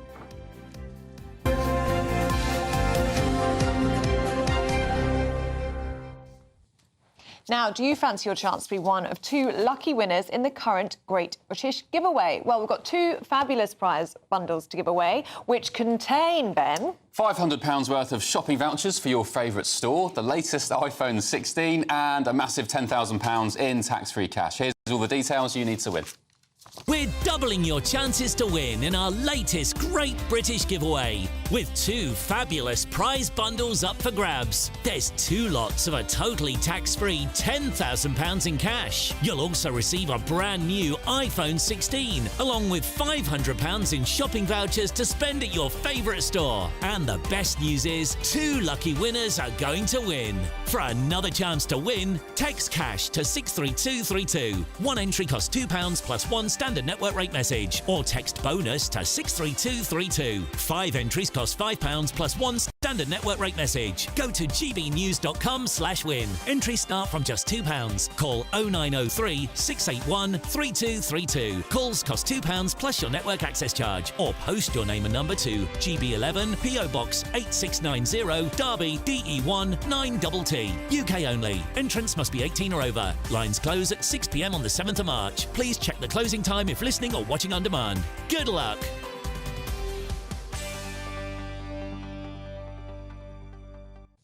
Now, you didn't wear your ski gloves this morning, did you? No, it was quite mild. It was a pretty nice morning, actually. I thought it was freezing, and I think it's going to continue to do so. You asked for the heating to come on in here, I did, I'm free, but I'm not. I'm now getting a bit hot. Sorry. A bit sweaty. Sorry, maybe we'll ask the cooling Maybe I'll system to come my jacket on. off. Anyway, let's get the details on the weather with Honor Krizik.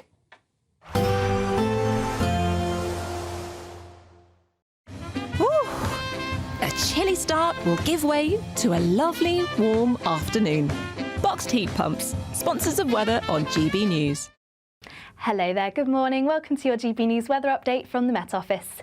Plenty of grey skies as we head into today. Also some patchy rain, some hill snow, and it is going to be feeling chilly in the brisk winds. An area of low pressure just swirling around in the North Sea. That's going to bring in some patchy rain, also some showers. Particularly eastern parts of Scotland will see a fair few showers.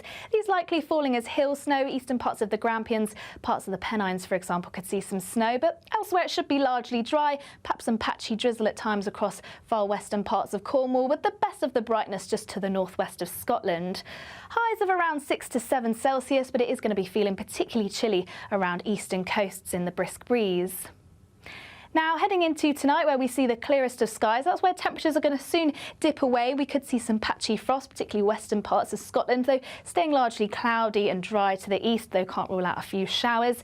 Staying rather cloudy across parts of Scotland, still plenty of patchy rain starting to move into the northeast of England. Still could see some sleet and snow across the hills, and it should be largely dry to the west. As I say, a little bit of drizzle just clipping into Cornwall, and still plenty of patchy rain moving into parts of East Anglia and eastern parts of England. And it pretty much remains that way as we head through into the overnight period. Still, once again, could see some sleet and snow across high ground, and those clear spells sticking around across western parts of Scotland. And where we see those cloudier skies, that means most towns and cities should remain just above freezing, but still feeling particularly chilly in that easterly breeze by the time we wake up in the morning. So then, once again, there's going to be plenty of grey skies as we head into Wednesday. Once again, the best of the brightness across the northwest of Scotland, but later on across parts of Wales, parts of the south should see some brighter skies. Still a fair few showers moving in to North Sea coast, and could still see a little spot of drizzle across parts of Cornwall, and temperatures around average, if not touch below, and still feeling cold in that easterly wind. A nice bright morning will generate a lovely warm day, right through to the evening.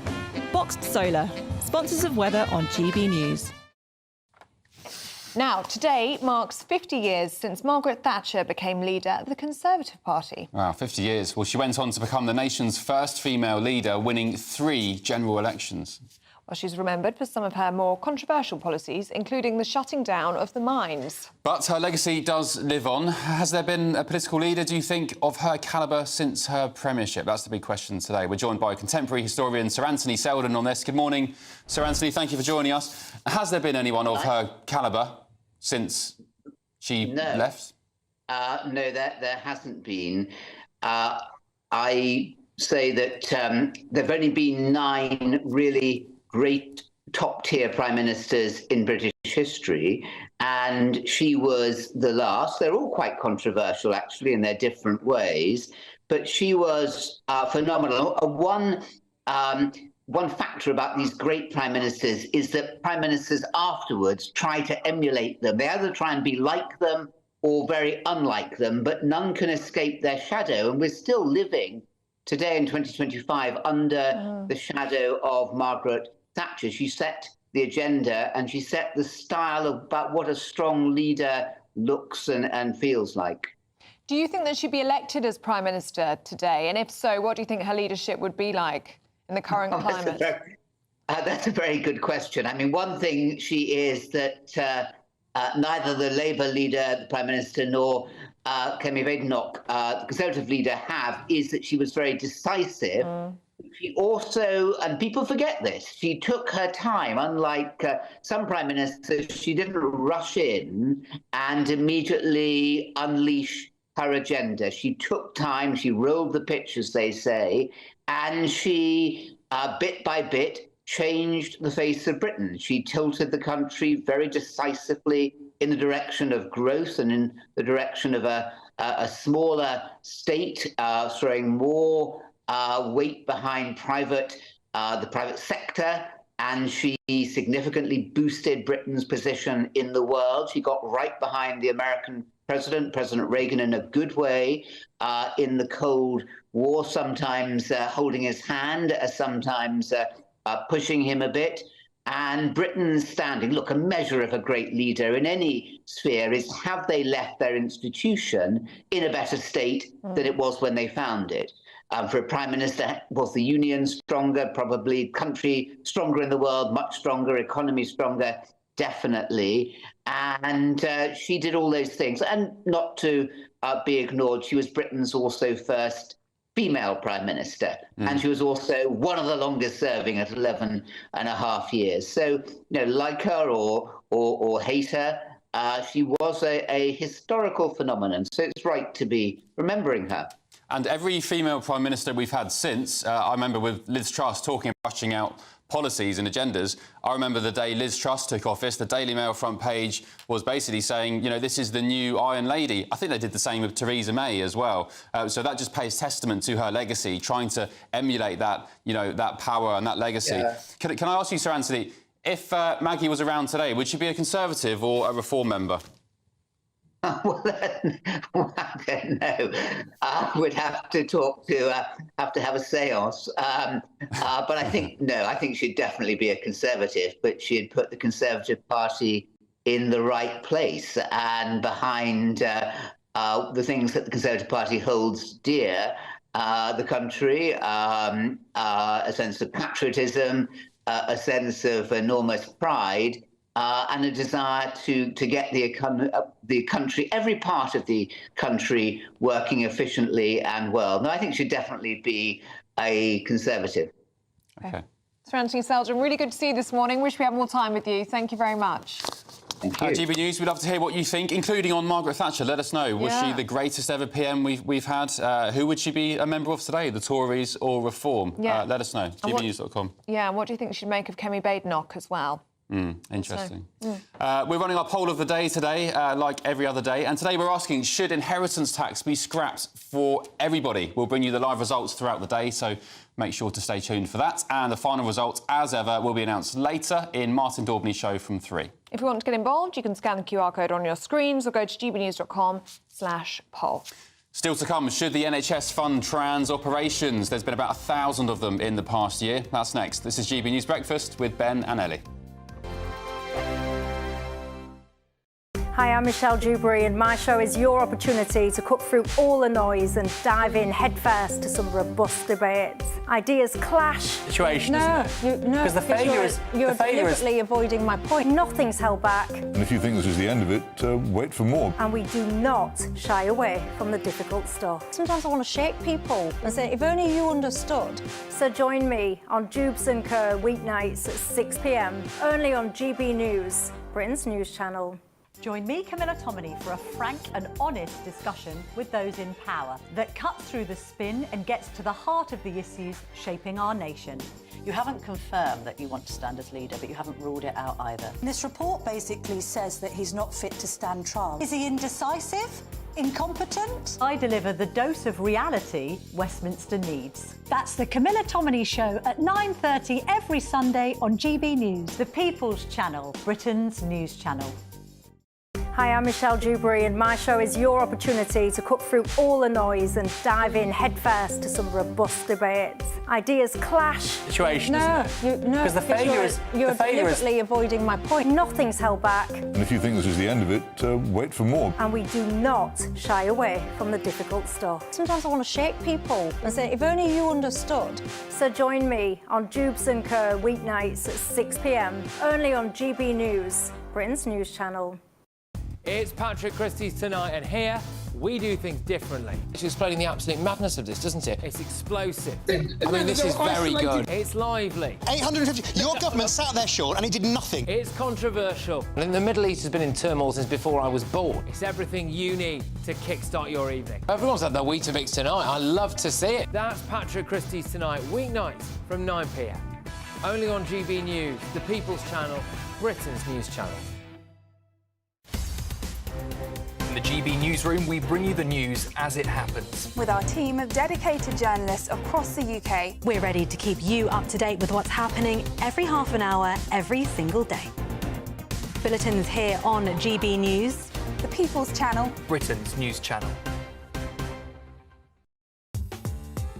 I'm Christopher Hope. From pop stars to politicians, I'll interview anybody in a pub who's got a political opinion. Join me every Friday on Spotify, Apple Podcasts, YouTube or gbnews.com, or wherever you get your podcasts. This is GB News, the People's Channel.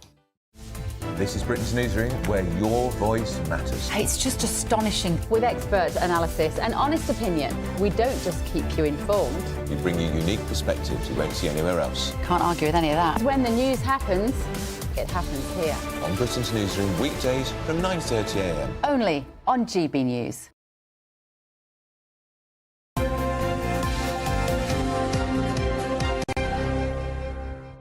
Welcome back to Breakfast with Ellie and Ben. It's 7:24, and it's been revealed that more than 1,000 transgender people are having chest surgery on the NHS every year. That group comprises of biological females who, of course, identify as men. But experts have warned that there is no evidence removing our sexual organs is beneficial for those with gender dysphoria. So today we're asking, should the NHS stop funding trans operations? To debate this now, we're joined by the diversity facilitator Casey John Went and founder of Just Therapy, James Esses. Good morning to you both. James, let's kick off with you. What's your thoughts on this? Morning. Not only should these procedures not be provided on the NHS, but clinicians that provide them should end up in prison. This should be categorised as grievous bodily harm under the law, as we have for many other forms of extreme body modification. So you're talking specifically about chest surgeries? I'm talking about any form of surgery for gender dysphoria, as we call it, which involves irreversibly amputating healthy parts of people's bodies, including their breasts and their genitals. OK, Katie John, what do you make of that? That doctors who are performing these surgeries should be charged with GBH? Well, we do a number of kind of physical surgeries for psychological reasons, and I absolutely believe there should be many gatekeeping checks. And for that, I'm not very popular amongst trans communities, but I do believe that psychological safeguards should exist. There should be multiple sign-offs on anything. But we do cosmetic breast surgeries for those with other psychological concerns, from kind of having the cancer gene, and therefore the fear and leading to removals. People having reductions, people having reconstructions, and people who have breasts are of different size. People I know who've had those kind of equalised in that sense. We do them for multiple reasons, but the psychological sign-offs have to be very thorough.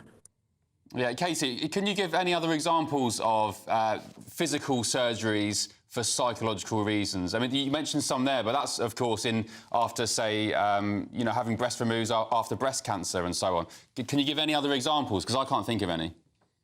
Well, actually, even just one of those, actually, I think James and I were literally sat on the same panel when an audience member was asking for exactly that kind of surgery. And then actually another audience member was saying that they had gone down that as a teenager, a teenage female going down the potential path of trans masculinizing surgery. And actually they had changed their mind. And actually what changed their mind and what solved everything for them was having a breast reduction. And actually that meant they didn't go down the gender transition path. They actually found that the breast reduction solved resolve the psychological issues concerned around body dysphoria, body dysmorphia and gender dysphoria. And sometimes it's more about the body and less about gender. And that's again why there need to be those multiple checks to prevent the wrong situations happening. And I've met enough detransitioners to know this. It does cause harm for when this is the wrong thing. But I've also met a number of people who 10, 12 years later, it's been the thing that has given them such relief and they are living happier, normal lives. James, what's your response to that? I'm afraid what's just been said is a complete and utter lie. We do not offer irreversible mutilation of bodily parts for psychological issues in this country. This is not cosmetic procedure. This is not breast reduction. This is removing healthy parts of somebody's body and then it's ceasing to have its proper functionality. We don't offer liposuction on the NHS for those who have anorexia. There are mental health conditions similar to gender dysphoria where people don't like a part of their body. There's one called body integrity identity disorder. People just feel like one of their limbs doesn't belong to them. Our medical professionals in this country are not amputating people's limbs because they don't like them. And if they did, they would end up in prison. In fact, various forms of extreme piercing and body modification are classified as grievous bodily harm under our common law. And for this type of procedure, it should be no different. Casey, would you like to respond to that directly? James was suggesting it's a pack of lies. Well, as much as we say there is no evidence, these things have been studied for many, many decades. And these are, I know James says these doctors should all be in prison, but these are medical and scientific individuals who they are trying to do. Yes, I agree. The medical aspect is first, do no harm. On the other hand, they are trying to alleviate extreme mental distress. It worked for me. It relieved my distress. And I'm now a happier individual, living in society and getting on with my life because I no longer have this hanging over my head. And I think that for some people it is still, yes, an extreme situation, but it does get signed off by people who know what they're doing. OK, we're out of time with you both. Katie John Went and James Esses, thank you so much for your time this morning. Let us know what you think at home, gbnews.com/yoursay. Thank you both.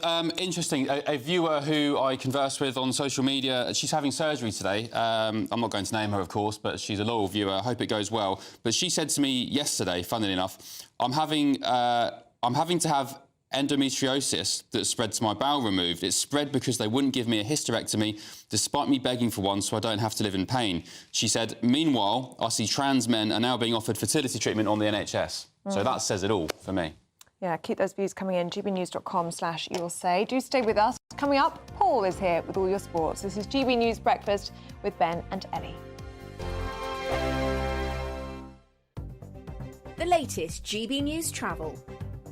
Good morning, I'm Johnny Ratner. Problems in South Lanarkshire continue for the M74. The motorway is partly blocked northbound at the Hamilton turn-off junction 6 due to an ongoing incident causing long tailbacks towards Larkhall, watching the cameras. And in West Yorkshire, a few miles southeast of Hemsworth, the A638, the Wakefield Road, remains closed through South Emsall at the scene of an accident. In South Yorkshire, no change for the A61 Sheffield Parkway. That's still closed off the Park Square roundabout. All approaches to the Park Square roundabout also closed alongside Broad Street, being the case since yesterday morning due to this ongoing police investigation. And there are long queues heading out of Essex on the clockwise M25. A van caught fire at junction 31 at the Lakeside turn-off right by the roundabout. All lanes are back open, but it's queuing for about a mile on the approach as you head towards the Cooity Bridge. That's the latest. You can stay up to date throughout the day by visiting our website, gbnews.com. Join me, Camilla Tominey, for a frank and honest discussion with those in power that cuts through the spin and gets to the heart of the issues shaping our nation. You haven't confirmed that you want to stand as leader, but you haven't ruled it out either. This report basically says that he's not fit to stand trial. Is he indecisive? Incompetent? I deliver the dose of reality Westminster needs. That's the Camilla Tominey Show at 9:30 every Sunday on GB News, the People's Channel, Britain's news channel. Good Afternoon Britain isn't just about us. The wonderful thing about this programme is it's about everyone watching. It's an interactive programme. Well, there absolutely is something to see here, and we're going to be talking about it more. Whether it's breaking royal news, Will, please bring us up to date, or indeed a particularly punchy speech in the House of Commons. Very, very curious. We bring it to you live, and then we bring you live reaction as well. That's Good Afternoon Britain, weekdays from midday. Only on GB News, the People's Channel, Britain's news channel. Hi, I'm Michelle Dewberry, and my show is your opportunity to cut through all the noise and dive in headfirst to some robust debates. Ideas clash. Situation, No, Because the failure is... You're the failure is... deliberately avoiding my point. Nothing's held back. And if you think this is the end of it, wait for more. And we do not shy away from the difficult stuff. Sometimes I want to shake people and say, if only you understood. So join me on Jubes and Co weeknights at 6 p.m, only on GB News, Britain's news channel. It's Patrick Christie's Tonight, and here we do things differently. It's explaining the absolute madness of this, doesn't it? It's explosive. I mean, this is very good. It's lively. 850. Your government sat there, Sean, and it did nothing. It's controversial. And the Middle East has been in turmoil since before I was born. It's everything you need to kickstart your evening. Everyone's had their Weetabix tonight. I love to see it. That's Patrick Christie's Tonight, weeknights from 9 p.m. Only on GB News, the People's Channel, Britain's news channel.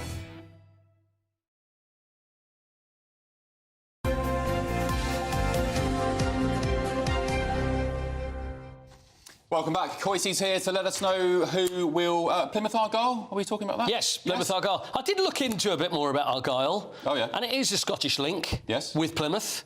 Just didn't get much further than that. But it is something to do with the Sutherland and Argyle Highlanders. Well, they downed... Down in Plymouth. They downed Liverpool. They did down Liverpool. In the FA Cup, and they're now playing... Manchester City. City. So what do you think about that? I mean, if you're a Plymouth fan, I think you'd be really happy with that. Can I just say, Ellie is in the Plymouth Argyle colours today. I've just noticed. Yes, I noticed that. Did you do that on purpose? Racing green. Yeah. Yeah. It's a tribute. I knew all about this. So Doncaster, so in the FA Cup, because it just goes on for days now. They start it on Friday and then it goes through the weekend and then we get to Monday and Tuesday. Crystal Palace beat Doncaster Rovers yesterday, so they're into the fifth round. Exeter versus Nottingham Forest. They play tonight. So then... eventually, the fifth round will be completed, and that's February 28th to 3rd of March. So Man City versus Plymouth. Everybody's... you've got ITV and BBC. They're going to be fighting over that one because that's the game everybody's going to want. And you never know. You just don't know. No. Well, they did a great job on Liverpool, so well done to Plymouth. Absolutely. Well done to them. Should we play quick birthdays? You want to do... I don't think we've got time for birthdays now, Ellie. Can we have a quick round? Oh, OK. Come on, then. Just a quick game. Yeah. I'm not in the mood for games right now. We are. We're Come on, ready. then. Let's see the first one. Whose birthday is it today? That's Daniil Medvedev. How is your son doing with the tennis there? He's doing very well. He's been having training sessions with Sussex County. Very good. He's not a county player yet. But yeah, anyway. Yeah, but he's only 2 years old, isn't he, Ben? So, Daniil Medvedev, US Open 2021, Wimbledon semi-finalist. 28. I'm going to say 34. No, too old. But his hair's receding. I know, it's just... OK, he looks slightly older 28. than he is. So go with Ben's lead slightly. 30. He's probably younger, actually. So you say 28, you say 30. 26. Yeah. Wait, I don't... What is this, bingo? This is not bingo. We're just going to tell me the name you think it is. So you're 28... So it's 28 and 30, right? Yeah. Yeah. The answer is 29. Oh! Bang in the middle. OK, let's go with another one. It's Neil Robertson, snooker player, Australian snooker player, 2010 world champion. How old is he today? He had a fright that day, as you can see. 32. 32 for Neil Robertson. Older? 35. 43. Next one. Wow. Right, this is a good one. A friend of ours who's been on the show. Yes, Steve McManaman. By the way, Steve watches the show. Good morning and happy birthday. Good morning and happy birthday. Liverpool, Real Madrid, and since they're playing tonight, perfect way for him to spend his birthday. How old is he today? 51. 51? 56. 53 is the answer. Happy birthday, Steve McManaman. Thanks, Paul. Coity. I can't believe Macca went to Real Madrid as well. Anyway, we're going to move on because we are joined by Shadow Policing Minister Matt Vickers from the Conservative Party. Good morning, Mr Vickers. Thank you for joining us. There's some pretty damning polling with regards to your leader, Kemi Badenoch. Half of Conservative voters don't see her as a Prime Minister in waiting. So why should the country? Well, good morning, Ben and Ellie. I was slightly worried you were going to be guessing my age there. I was a bit, we can do that. scared about late night and early morning. When it comes to the poll, you know what, we've seen what happens with polls. Polls, it depends who commissioned them, it depends what they want them to say. I think it's, you know what, we got defeated roundly in the general election. We're back here learning those lessons, listening to what people have to say. Kemi's people have got to hear a lot more from Kemi yet before they can make their mind up. That's a case in point. But last night, you were all arguing, you wanted to hear some policies. We've given you policies now on immigration, and last night we were in there fighting it out over the policies, over Labour's idea that they will allow people to become British citizens even if they come here illegally, the fact that they're going to remove our ability to verify the ages of people who arrive in this country illegally. We're setting out our position now on some of the big issues of the day, and as people see that, I'm sure they're going to want some more Kemi.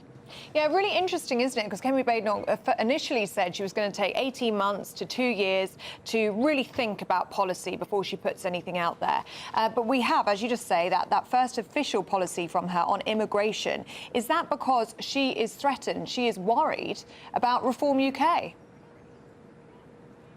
No, I think we're there listening to the issues that arise, responding to the issues. We're providing effective government. We're not doing government, we're not doing opposition for opposition's sake. We're listening to what's coming forward from the government and making informed decisions. Last night we were in there for several hours, 4 or 5 hours, debating the biggest issue of the day, which is immigration. We didn't see a Reform candidate contribute to that debate.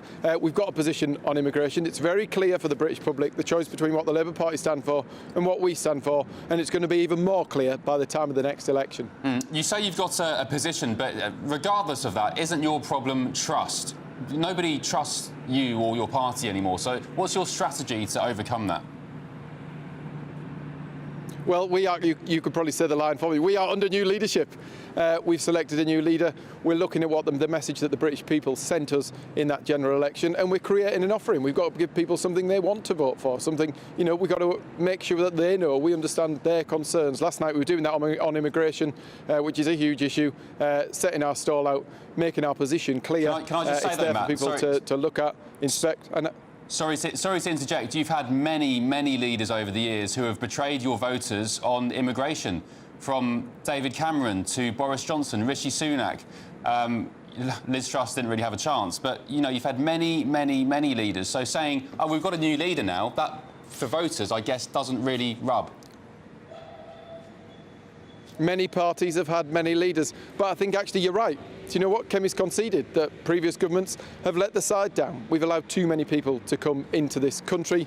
Those numbers need to go down. We're looking at what the real solutions are, not just making noises about it. We're looking at the policy. We've set out our policy that people who come to this country will have to wait longer before they, in fact, if they come illegally, they can't become British citizens under us, which is the opposite of what the Labour Party is saying. We're saying that people need to give more time for those cases to be considered, that if you break the law, you should not be allowed British citizenship. If you are reliant on the state, you should not be allowed British citizenship. And in April this year, we would have seen a new salary threshold kick in that meant if you were going to bring dependents, you have to be earning enough money to look after them and support them. Those are really clear dividing lines between us and the opposition. The alternative is what we saw last night, a government that is going to allow people who arrive here illegally to become British citizens. This is a leader of, a Prime Minister who previously fought to allow foreign-born criminals to stay in the UK. You could come here, commit a crime, and he was campaigning to stop us deporting you. That is just wrong. There's a clear line there. If you believe our borders need to be secure, we're giving you a policy basis on which you can vote for it. We're actually making the argument. We're in the chamber debating the legislation that comes forward, unlike some of the other parties. Yeah, I mean, Labour would say that 19,000 failed asylum seekers, foreign criminals and other immigration offenders have been returned since July. Between July 2024 and January 2025, they say returns are up 24%. They will say they succeeded where you failed with that Rwanda scheme. I'd say that was absolute, utter rubbish. We did not do a good job in office. The last government did not do a good job in office. But when you look at it, if you look at immigration and what this Labour government are doing, the number of people arriving here by a small boat is up 28%. We were closing hotels. There are now 6,000 more people in hotels. And actually, if you look at the detail below those arrivals, the number of people arriving here by a small boat and being removed from this country is actually going down, not up. The people who are being deported, we welcome deportations. In fact, most of the deportations that are taking place are as a result of the deals that we set up, like the deal with Albania, because we need a deterrent. People need to know that if they arrive in this country illegally, they're going to be removed. That's what the deterrent was about. The people who we'd have been sending to Rwanda are now going to Romford, Richmond, Redcar. That's what's happening in this country at the moment. the Albania deal was really good. It's allowing us now to remove more people, but by doing that, by telling people, send a clear sign that if you arrive here illegally, you're going back, people stop coming. That's what happened with the Albania agreement. It was one of one of the places from which the vast majority of people were coming. We started sending people back, and all of a sudden, the number of people arriving fell by more than 90%. It's not rocket science. If you arrive here illegally, you need to be removed. OK. Mr Vickers, talk and rumours swirling of mergers with Reform UK. What's your thoughts on that? Well, Kemi was clear yesterday that it was for the birds. You need them, don't you, rather than them needing you? The British public. We're making our case to the British public. Let's see what comes in the in the coming months and in the coming years. It's a long way between now and an election. And actually, polls are polls. We've seen some of the outcomes of polls. I mean, let's be honest. If polls were right, I wouldn't be standing here now. I'd have lost my seat. Polls tell us one story. When the poll that matters is an election, when people actually cast their vote. They make a real decision about who they want to see running this country. OK. Matt Vickers, Shadow Policing and Crime Minister, good to see you this morning. Thank you for your time. All right, still to come, we are going through the papers with Jonathan Ashworth and Emma Trimble. But first, if you're in search of some winter sun, here's the forecast for some top European holiday destinations. Can't wait to get in that sea. Lovely and warm. Just like the feeling of having great travel insurance. All Clear Travel Insurance sponsors GB News Travel Destinations forecast. Plenty of cloud elsewhere across Europe, could also turn showery at times. These showers turning increasingly thundery as we head into Thursday for some. Largely dry across Madeira and Tenerife, though it could be breezy at times across the Canary Islands. But as we move our way further east, much more cloud, also some showers at times. These could start to turn thundery across parts of Croatia, Albania and also parts of Greece as we head into Thursday. So those showers continuing for some, drier elsewhere with the best of the temperatures across Tenerife. All Clear Travel Insurance sponsors GB News Travel Destinations forecast. We're proud to be GB News, the People's Channel. And as you know, we always love to hear your views. Now, there's a new way of getting in touch with us at gbnews.com/yoursay. By commenting, you can be part of a live conversation and join our GB News community. You can even talk to me, Bev Turner, or any of the members of the GB News family. Nana Queer, weekends from 3 p.m. 5 years ago now, we developed this campaign called Regifting Beauty. And Regifting Beauty is about giving back to those that are in less fortunate situations than the majority of us. And I was coming across people that were receiving gifts at Christmas. You know how many gifts we receive? Gift sets, items, bath bombs, all of these things that we don't necessarily use. For myself, they sit in the bathroom cupboard all year round. So I was thinking of a way how we can make that better, put that to better purpose. And we developed this campaign 5 years ago called Regifting Beauty. And it's where people can donate unwanted toiletries, sanitary items, skincare, perfumes, and we work with different charities around the country and they will re-gift them to survivors of domestic abuse. And for years now, it's only really been focused around women. There hasn't really been a male focus. So Ben and I were having conversations and we were thinking, well, and I was getting comments throughout the years of doing it, saying, why are men excluded from this? Surely it should be applicable to men too. I mean, in the UK, over 700,000 men are suffering with domestic abuse on an annual basis. And a lot of that goes unreported. And there's over 2 million people in the UK that do suffer from some form of domestic abuse, be it physical or psychological, and it's an important topic that we should be discussing. So this campaign is about providing something that may seem trivial, but it restores some level of dignity. And I think that's so important when survivors are just trying to regain aspects of their life. Something so small that maybe sitting in your bathroom cupboard that you're not using could go to such better use. So this year we're launching the Regifting Beauty, the Turnaround Edition, about turning around moments in life and allowing people to have those turnaround moments, which also plays on Ben's, song, Turnaround. Gotta turn it fits in nicely with that. Which I'll be on with you. For the remix, it's all fitting in nicely, isn't it? GB News, the People's Channel.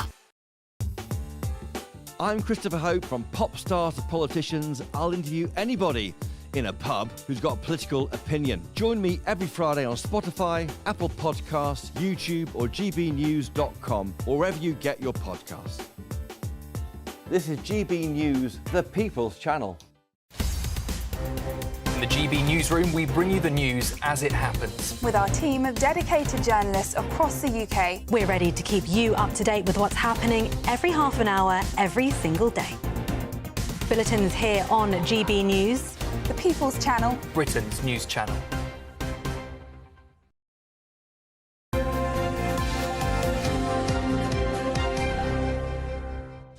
Welcome back. We're now joined by former Labour MP Jonathan Ashworth and journalist Emma Trimble for more papers. Emma, should we just continue where we left off with this Gen Z story? 1 in 10 apparently would only fight for their country if it came to it. What's behind that? Yeah, I think against what Jonathan was saying in the first hour, it would actually be surprising if they did feel pride in their country and wanted to fight for it, given the amount of anti-British propaganda that's being shoved down their throats constantly.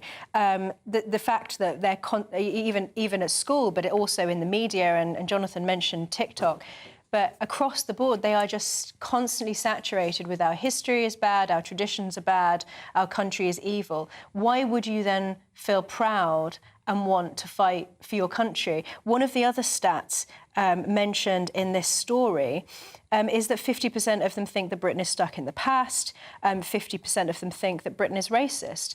So, you know, this is a situation that we've made for ourselves by depriving people of what I think are very natural feelings of a love of home and a sense of pride in where you come from. So we've done this to them. And the reaction from military figures is that this is a huge wake-up call, because in this dangerous time, geopolitically, we have 10% of our young people who'd be potentially willing to fight for this country. Yeah, absolutely. I mean, I'm not sure that they have been fed a constant diet of hatred about Britain. I think, you know, there's lots of examples of us celebrating our country. We've got the greatest football league, the Premier League in the world. We've got some of the greatest music in the world, some of the best bands in the world. I mean, but obviously there is an issue with young people who are struggling to get on the housing ladder, as you were saying earlier, that jobs are so low paid. So I can understand why they're feeling fed up in that respect, and it's incumbent upon politicians to fix these issues in the economy so young people can realise the dream of home ownership, for example. Can I say, Jonathan, I'll put this to you. You say you don't think there's a barrage of constant anti-British narrative, but I mean, David Lammy, this Labour government, some faces in it, in the cabinet, they've been talking about reparations and slavery and things like that. And for me, that's a declaration that we have committed some horrific things in the past and we need to rid ourselves of this guilt. I mean, just as one example, that is one example of anti-British rhetoric and talking ourselves down, which your party, I argue, has been guilty of. No, I don't agree with that. I don't agree with that. I mean, the Labour Party is one of the great British political parties created over 100 years ago. One of some of the greatest British institutions are a result of the Labour Party. The National Health Service, for example, created by the Labour Party. Well, it's the International Health Service now. I mean, what do you make of... Well, it's not really, is it? It's not the International Health Service. What do you make of these reports of David Lammy? It's a National Health Service. Why is it an International Health Service? Why? Yeah. Well, because we have people coming here to have babies, specifically from, you know... It's the National Health Service. Countries. The National Health Service of England, Scotland, Wales and Northern Ireland. Well, when you've got 1.2 million, and granted this was under the Tories, 1.2 million people coming here since 2021, all who now have access to the health service. You've got illegal migrants in hotels with on-site doctors and nurses. I know, and whereas and this Labour government's dealing with the illegal migration. I think 19,000 people. That's more than the Tories did. That Tory fella was on a few minutes ago saying it's all nonsense. You put to him it's the official figures. He couldn't rebut that because this Labour government's getting on with dealing with illegal migration. Also incentivising more people to come across the channel. But anyway, never mind that. I think going just quickly to go back to what you were saying there, Ellie, about recruitment for the army. The army's already has serious concerns about recruitment aside from the willingness of people to sign up. Even if they had to recruit people through conscription, the army would still face a serious problem if they had to, you know, prepare for an imminent war. The fact that this Labour government are not willing to increase defence spending, I think, you know, the whole thing is just a recipe for disaster, and we've been storing up this trouble now for decades. and it's not going to be easy for us to undo the damage that we've done. Why aren't we setting a timeline for defence spending? Well, I mean, because the public finances are shot to pieces, aren't they, after 14 years of the previous lot? So this government's got to clear up the mess in the public finances. Don't you think that's a priority, though, defence Well, spending? they do want to hit this 2.5% target, and they're going to outline a plan towards it. But, you know, it costs money, doesn't it? And if you're going to spend it on that, you've got to work out where you're not going to spend it. And when you're dealing with this burning skip in the public finances that the Labour government inherited, they're going to have to take some tough decisions. Very difficult to take that seriously when you've got things like the Chagos Island deal on the cards and the amount of money that the Labour government are just... £22 billion carbon capture scheme, 11 billion in foreign aid, 14 billion public sector pay rises. Yeah, I don't know how you can talk about the previous government's public spending with a straight face when the Labour government is only this far in and it's already such a disaster. Should we have a look at a different story? Should we talk about the farmers, Jonathan? And this is the front page of the Daily Express. Actually, I would say, is it the only paper to feature the farmers on the front page? I think so. I think it is. Let's hold it up. Why do you think that is, Jonathan? Well, it's the only paper. Well, it's the only paper to have a huge protest in Westminster yesterday with tractors halting Westminster. Why is it the only paper to have picked it up? Do you think? Well, I think it's on the inside Is it falling out of the public consciousness? Well, I mean, there's been a number of protests, haven't there? But I think, to be fair, it is on some of the inside pages of the other newspapers, and it's a big campaign for the Daily Express. But it does come back to the previous point. This Labour government's had to take tough decisions because of the state of the public finances. But it is putting around £5 billion into farming and agriculture. And the Labour government and Labour ministers say it's only the very richest estates who would pay this inheritance tax relief. But then the NFU... which would be paid... The NFU's rebutting that, saying it's 66% of farms, because what the Treasury doesn't understand, they say, is that it involves farmhouses, that includes machinery, that includes livestock. So actually most farms, the majority of farms, would meet that or go over that £1 million threshold. Well, as I say, I mean, the Treasury ministers say it's only the very richest estates who will pay inheritance tax under the scheme. I mean, he can say what he likes, but you mentioned farm equipment, and farm equipment is so expensive that it's very easy for a small family farm to cross this threshold. Do you know how much a combine harvester costs? Eamonn and I were Googling yesterday. 500,000 you wouldn't believe. or something. Is it 900? So top-notch one is about 750 grand. Yeah, it's so easy for them to pass this threshold. This is a monumental act of self-harm. It's putting our food security at risk.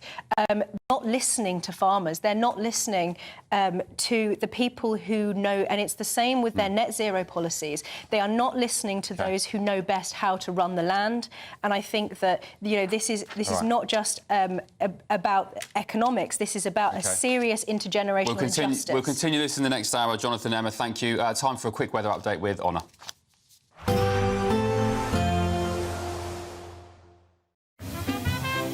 Heavy showers first thing will be followed by a warm, cosy day. Boxed boilers, sponsors of weather on GB News.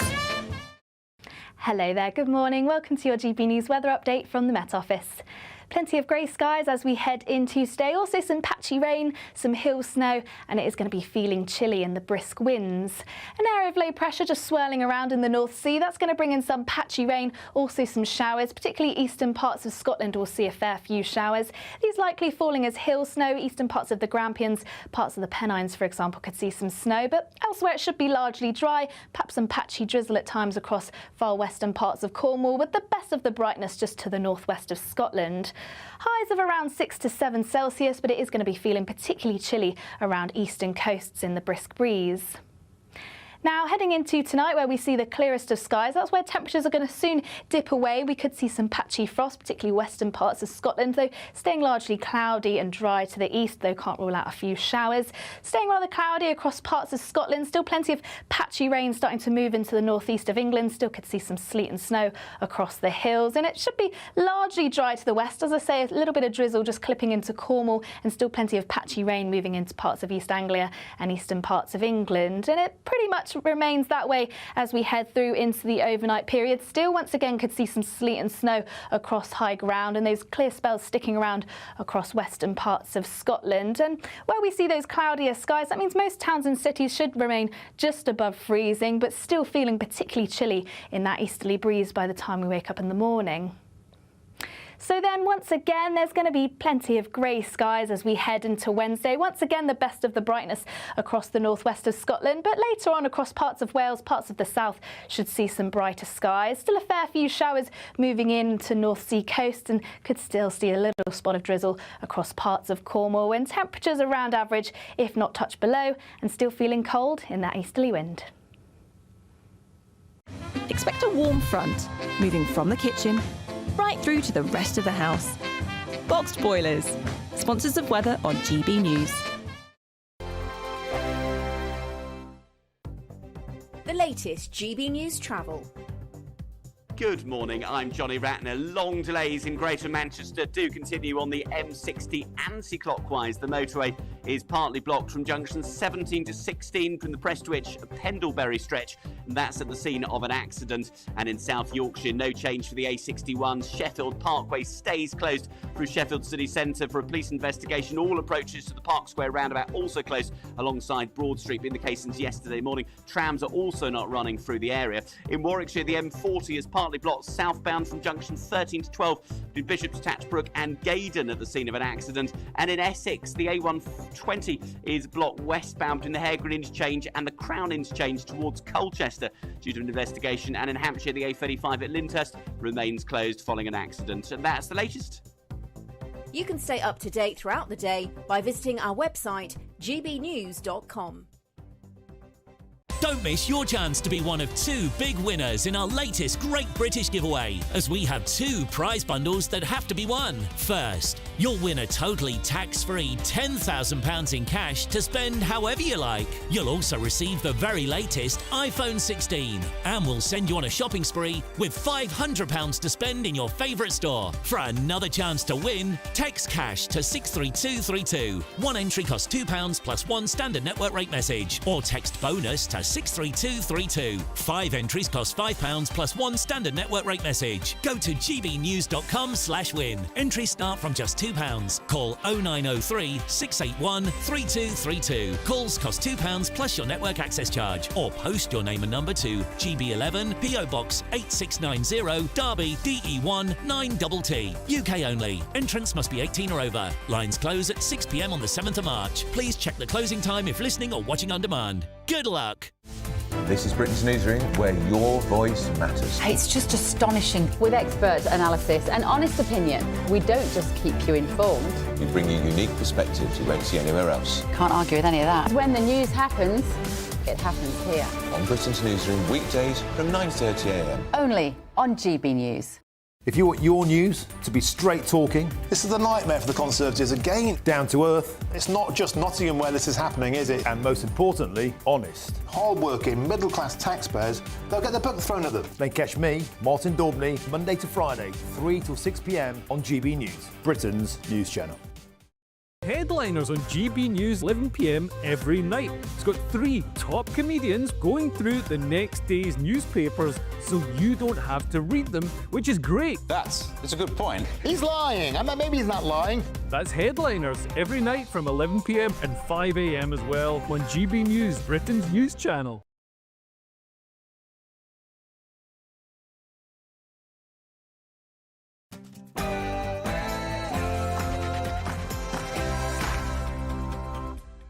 Good morning. The government releases footage of deportation flights for the first time. The Home Office takes a leaf from Donald Trump's book as Labour takes the fight to reform. Will the British public finally take Labour seriously in its promise to smash the gangs? Yes, 39 flights taken off in 6 months since Labour came to power. That's up a bit on previously, showing us that this is happening. Is it going to change people's minds about the Labour Party, currently very unpopular? 100 days since Kemi Badenoch became leader of the Conservative Party. Send your thoughts on her performance so far. She's marking the occasion with a promise never to take the forbidden fruit of Nigel Farage's reform. It seems there's no love lost on either side.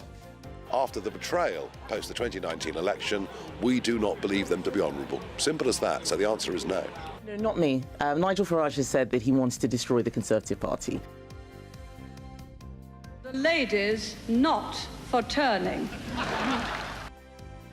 Another Conservative milestone today, 50 years since Margaret Thatcher won the Conservative leadership race. Will Kemi Badenoch ever live up to the Iron Lady?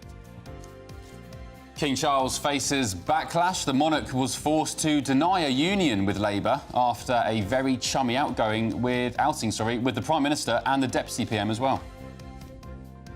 Downing Street insisting the King is not being dragged into politics, but the timing of this rare visit is significant. More details shortly. Bristol Council is under fire after considering plans to collect black waste bins every 4 weeks. It's in a bid to reduce costs and reverse a dip in recycling rates. And is the internet destroying the innocence of childhood? Guess what age children are being bought phones nowadays? We'll reveal that in just a bit.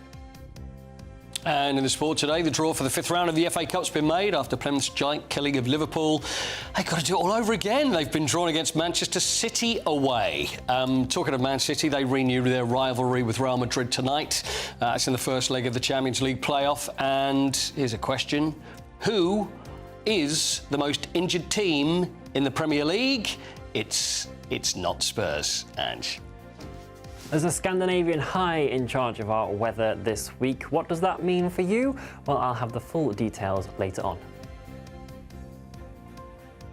It's just gone 8 o'clock. I'm Ellie Costello. I'm Ben Leo, and this is GB News Breakfast.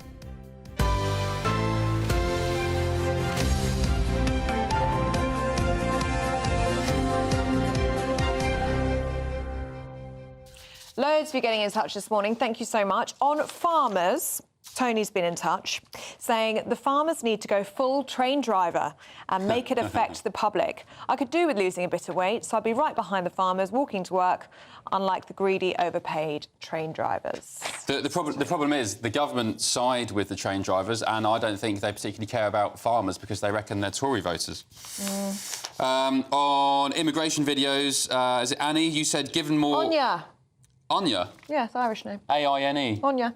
Oh, Anya. You've got Irish background, haven't you? I do. That's how I know how to say Anya. Anya. Oh, apologies, Anya. Good morning to you. Thank you for your company. You say, given more came in than flew out so far this week, are Labour really doing the hard work? I don't think so. And that's what Oscar Redrop was saying, wasn't it? It's just a drop in the ocean compared to the numbers that are actually coming in. We need to talk about this photo, which is doing the rounds on social media this morning. It is Angela Rayner with the King, looking very friendly together, and she's wearing these. They are what you would call creeper shoes. And I know that because I used to work in a fancy dress shop. They're like 1950s creeper shoes with leopard print on them. How do we feel about this as a fashion choice? I mean, they look meeting the King. ridiculous, don't they? Just ridiculous. You're meeting the King. You're doing an engagement with the monarch. And you turn up... nothing personal against Angela Rayner or her politics. I'm talking about her choice of wear here, her fashion. They look like clown shoes. Oh, well, they're crepe shoes, aren't they? Apparently, he thinks they are as well. But there you go. And they were creepers, but something else creepers, right? Oh, I don't know. They were called brothel creepers. That was the name of them. That was what they used to call those. Was that the full title? Well, we didn't say that. That was it. That's where the name comes from. Yeah. Yeah, I just think it's quite a bizarre choice of footwear for meeting the King. What would you think she should be in? A sensible shoe? Slingbacks, heels. And a pair of slingbacks. Yeah. Our royal correspondent Cameron Walker is here with us. Cameron, what do you make of this choice of footwear? Well, it's bold, isn't it? There's this most amazing clip of the former Queen Elizabeth II who looks appalled by the choice of footwear of a head of state's wife, whose name escapes me if you remember that. I don't think King Charles would ever quite do that. I think he's quite a modern king. I don't think he particularly cares what Angela Rayner is wearing, but of course she has got a lot of traction online because it's the formality, isn't it? If you are meeting a head of state, perhaps you should dress a little bit smarter. To be fair to Angela Rayner, though, her coat is incredibly smart. The rest of her outfit's pretty, let's say, standard. But yeah, the shoes have certainly got people talking this morning. Well, somebody's been in touch. Red, White and Blue on Twitter has said, why was Angela Rayner dressed like Herman Munster when he visited his local charity shop? I don't want to sit here and comment on women's appearances, but, I mean, I think we can comment on the footwear pretty safely. Well, you're probably safe as a woman, but, I mean, it's just the footwear. It just shows a lack of respect for me. Yeah, I think you should dress up, dress to the occasion. No? It's an but the thing is, we can say that, but they're expensive. They're stylish, and just what is it about? If she was wearing trainers, that would be. If they were if they were normal shoes, but they were really filthy and not looked after. That wouldn't be. You just have to, present yourself professionally to the world. But anyway, let us know what you think. gbnews.com/your say. OK, to our top story now. The Home Office has released footage of hundreds of illegal migrants being deported from Britain for the first time. Yes, data published by Labour reveals just under 19,000 individuals have been deported since the party came into power in July. And the move is believed to be Labour's fight back against Reform UK, of course, who have been absolutely surging in the polls in recent weeks. And it comes just a week after Donald Trump's government released images of shackled illegal migrants being transported onto military planes. Let's cross to our political correspondent, Catherine Forster, who's in Westminster. Good morning, Catherine. Is this a sign that Labour have an increasing eye on Mr Farage and his colleagues in Parliament? Well, certainly they do. The Conservatives are incredibly worried. Labour are too, because they're looking at the poll ratings. They're looking at Nigel Farage seeming to get all of the attention. And, of course, they're very concerned. But Labour already do know that...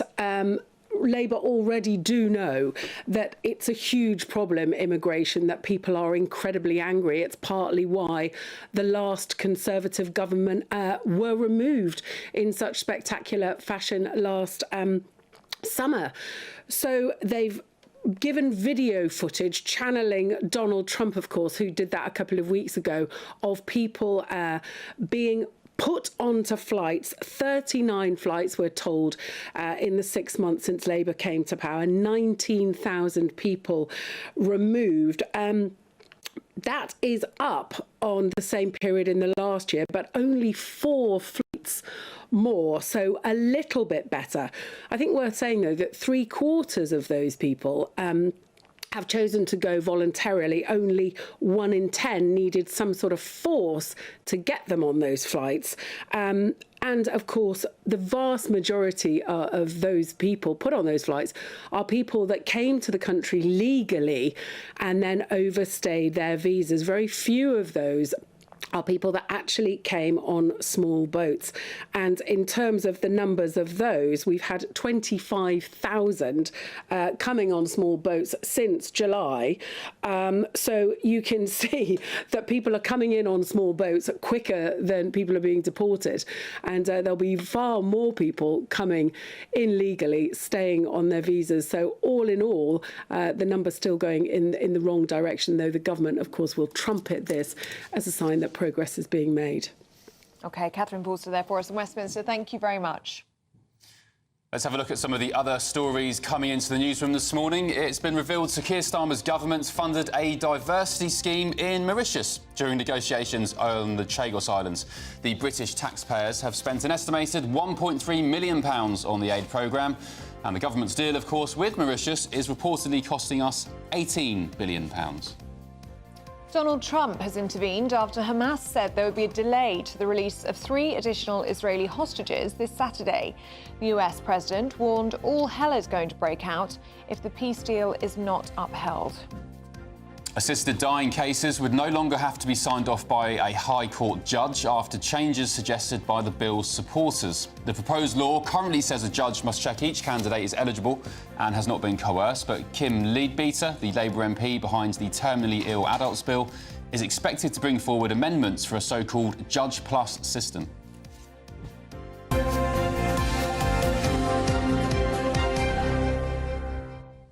Now, at 8:09, King Charles joined forces with the Prime Minister and the Deputy Prime Minister yesterday to visit Cornwall. Yes, the trio toured the Newquay Orchard housing project, and it's understood King Charles led proceedings.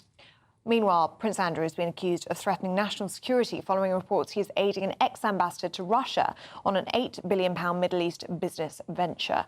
We're joined now by GB News royal correspondent Cameron Walker. Good to see you this morning, Cameron. And let's start, shall we, in Cornwall. The King with Sir Keir Starmer and Angela Rayner. It's on the front page of most of the newspapers this morning. The 3 looked as though they got along really well. I think perhaps they did. It's incredibly rare for the King and his Prime Minister and Deputy Prime Minister to carry out a joint engagement together. The last time we think this sort of thing happened was in 1998, when it was the then Prince Charles and John Prescott at his Dorset town called Poundbury.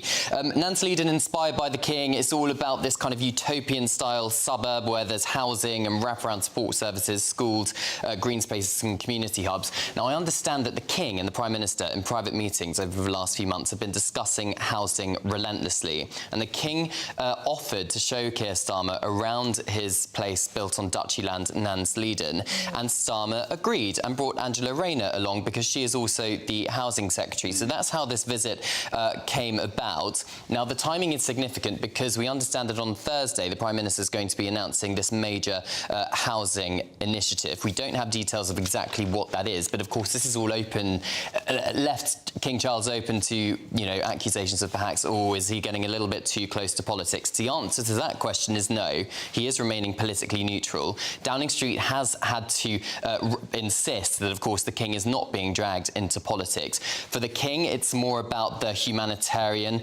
issue rather than the political issue. But I think the question is, it's very easy if a big town has been built on duchy land, King Charles's land now, of course, owned by Prince William, there's a lot more support for it. Whereas a normal big housing project that needs to be built tends to be private land, which is very, very expensive. Housing developers have very tight profit margins, so recreating this on a national scale could be quite challenging. And Poundbury's great. I've been there. Have you managed to go down there? I have, yeah, once. It is beautifully built. Really nice development. And I guess there's a point in there because I speak to a lot of NIMBYs. I'm a self-confessed slight NIMBY at times, and their argument is that a lot of the new housing we have these days is lacking character, lacking a bit of love and care in the way it's built, and at the end of it, a bit of a rip-off as well, with that in mind. So I think Poundbury's a great example. Has any other politician or politicians done a tour with a monarch in this way before? Because it seems unprecedented. Well, no, the last time was 1998 in Poundbury with John Prescott, who was the former Deputy Prime Minister, and the then Prince Charles. A similar thing being shown around what a proper town could potentially be. But when it comes to a place like Nansleeden, scaling it up on a national scale could be particularly problematic, because the reason being, because houses have to be so much more expensive because the land they're built on private land is very expensive. The money set aside for things such as school, making it look nice, making it have nice character, that goes down a little bit. So it'll be interesting to see what Keir Starmer announces on Thursday, and whether King Charles's inspiration that he's given the Prime Minister yesterday is going to, you know, be part of those plans. There is criticism of the King, though, for potentially not remaining politically neutral on these sorts of matters, such as housing and the environment. We know he's passionate about them, and these sorts of photo opportunities perhaps don't help then, do they, when they do look so cosy together? I think if this was happening under a Conservative government, we would have seen exactly the same thing. You can imagine Kemi Badenoch, for example, with the King touring around a place such as this. So it's not party political. I think housing is an issue which all parties, whatever stripe you are, does see as an issue, and I think King Charles is aware of that, and he would see it, instead of a party political issue and a political issue, he would see it as a humanitarian issue with a housing crisis in this country. So that would be his argument. As I said, Downing Street has really tried to distance themselves and saying we're not dragging the King into politics, but of course it does leave them open to criticism. OK, Cameron Walker, thank you very much. Let's get a weather check. I think I'm very hopeful. I'm praying in my head that spring, I know it's quite far away, but I'm praying things get a bit better. This Saturday, this weekend, is meant to be particularly nice. Had you heard that? Oh, no, I haven't. So we can throw away the ski gloves and the bobble hats. Good, very good. Get the suntan lotion and the shades out. Anyway, let's get your weather forecast with Honoured Crizzy. You're after a job, I think.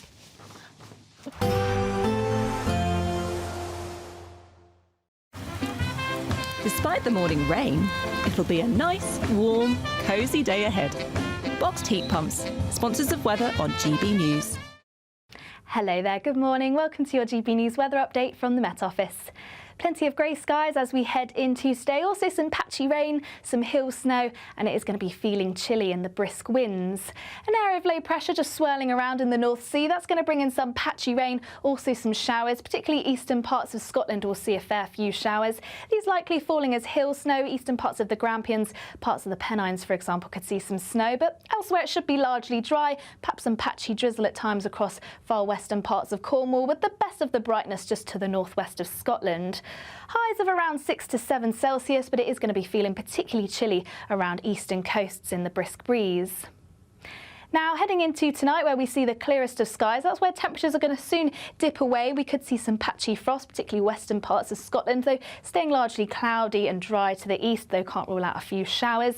Staying rather cloudy across parts of Scotland, still plenty of patchy rain starting to move into the northeast of England. Still could see some sleet and snow across the hills, and it should be largely dry to the west. As I say, a little bit of drizzle just clipping into Cornwall, and still plenty of patchy rain moving into parts of East Anglia and eastern parts of England. And it pretty much remains that way as we head through into the overnight period. Still, once again, could see some sleet and snow across high ground, and those clear spells sticking around across western parts of Scotland. And where we see those cloudier skies, that means most towns and cities should remain just above freezing, but still feeling particularly chilly in that easterly breeze by the time we wake up in the morning.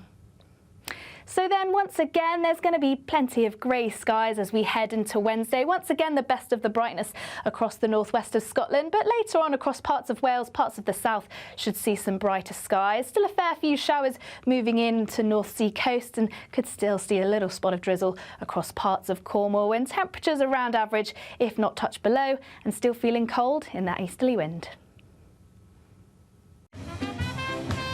There will be a light breeze in the morning, leading to a warm front. Boxed heat pumps, sponsors of weather on GB News. Now, how do you fancy your chance to be one of the 2 lucky winners in the current Great British Giveaway? Well, we've got 2 fabulous prize bundles to be won, don't we, Ben? Yes, bursting to the seams with £500 worth of shopping vouchers, an iPhone 16 and £10,000 in tax-free cash. It could all be yours. Here's all the details you need to win. We're doubling your chances to win our latest Great British Giveaway with 2 fabulous prize bundles up for grabs. There's 2 lots of a totally tax-free £10,000 in cash. You'll also receive a brand new iPhone 16 along with £500 in shopping vouchers to spend at your favourite store. And the best news is 2 lucky winners are going to win. For another chance to win, text cash to 63232. 1 entry costs £2 plus 1 standard network rate message, or text bonus to 63232. 5 entries cost £5 plus 1 standard network rate message. Go to gbnews.com/win. Entries start from just £2. Call 0903 681 3232. Calls cost £2 plus your network access charge, or post your name and number to GB11 PO Box 8690 Derby DE1 9TT. UK only. Entrants must be 18 or over. Lines close at 6 p.m. on the 7th of March. Please check the closing time if listening or watching on demand. Good luck.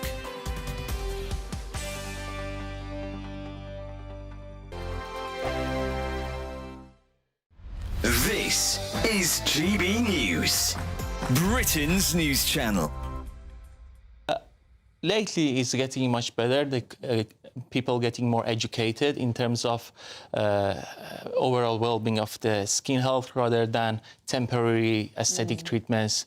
Because most of the treatments in aesthetic, it doesn't change the texture of the skin. It just gives like volumetric result or remove the wrinkles temporarily. So what are the most popular treatments that people are after? According to a statistic report, first is anti-wrinkle, then dermal filler, then energy-based device. But lately, biostimulators also became very popular. And what do you mean by biostimulators? Biostimulator, any substance that can change the texture of the skin, or like it will lead to postpone the aging process, or proliferate more collagen, increase the elasticity of the skin, such as polynucleotide or exosome, or different vitamins and minerals in the form of mesotherapy considered as a biostimulator. Turkey's a particularly popular destination because the costs are so much lower. There have also been a lot of horror stories about what can happen when things go wrong, even people dying from post-surgery complications. What would you advise people? Choose, as a practitioner or surgeon, very carefully, and never prioritize price over quality. This is your face after all, your body after all. And mistakes can be reversible. It can be irreversible, and sometimes it's not like a booking restaurant or hotel. It's a sensitive matter that can affect their confidence and skin and body for life. So they need to choose very wisely. They need to search what kind of methodology that particular surgeon, they perform the treatments. Are they using any safety tools? GB News, the People's Channel. It's Patrick Christie's Tonight, and here we do things differently. It's explaining the absolute madness of this, doesn't it? It's explosive. I mean, this is very good. It's lively. 850. Your government sat there, Sean, and it did nothing. It's controversial. And the Middle East has been in turmoil since before I was born. It's everything you need to kickstart your evening. Everyone's had their Weetabix tonight. I love to see it. That's Patrick Christie's Tonight, weeknights from 9 p.m. Only on GB News, the People's Channel, Britain's news channel. Hi, I'm Michelle Dewberry, and my show is your opportunity to cut through all the noise and dive in headfirst to some robust debates. Ideas clash. Situation, isn't it? No, because the failure is you're deliberately avoiding my point. Nothing's held back, And if you think this is the end of it, wait for more. and we do not shy away from the difficult stuff. Sometimes I want to shake people and say, if only you understood. So join me on Jubes and Co weeknights at 6 p.m. only on GB News, Britain's news channel.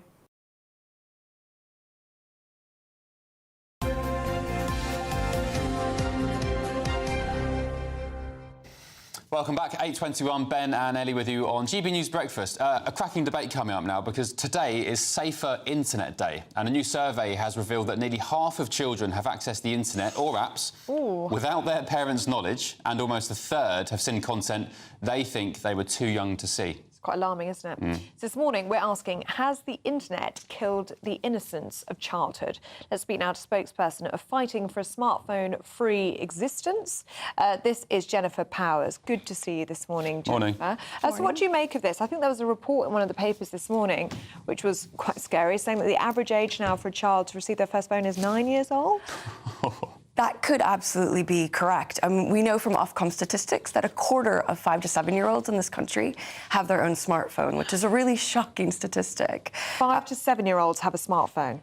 Yes. For what? Why would a 5-year-old need a smartphone? I mean, that's my son's age. Why would he need a smartphone? Well, listen, my son's 11 and he doesn't have a smartphone, so I'm with you. I don't think that children need it. They can have a basic brick phone, and there's actually new hybrid phones coming on the market, which are somewhere between a brick phone and a smartphone, which are safe by design. So I'd really urge parents out there to check out the alternatives and to wait, if at all possible, because we know that children who have heavy use of smartphones and social media are twice as likely to suffer from anxiety and 3 times as likely to suffer from depression.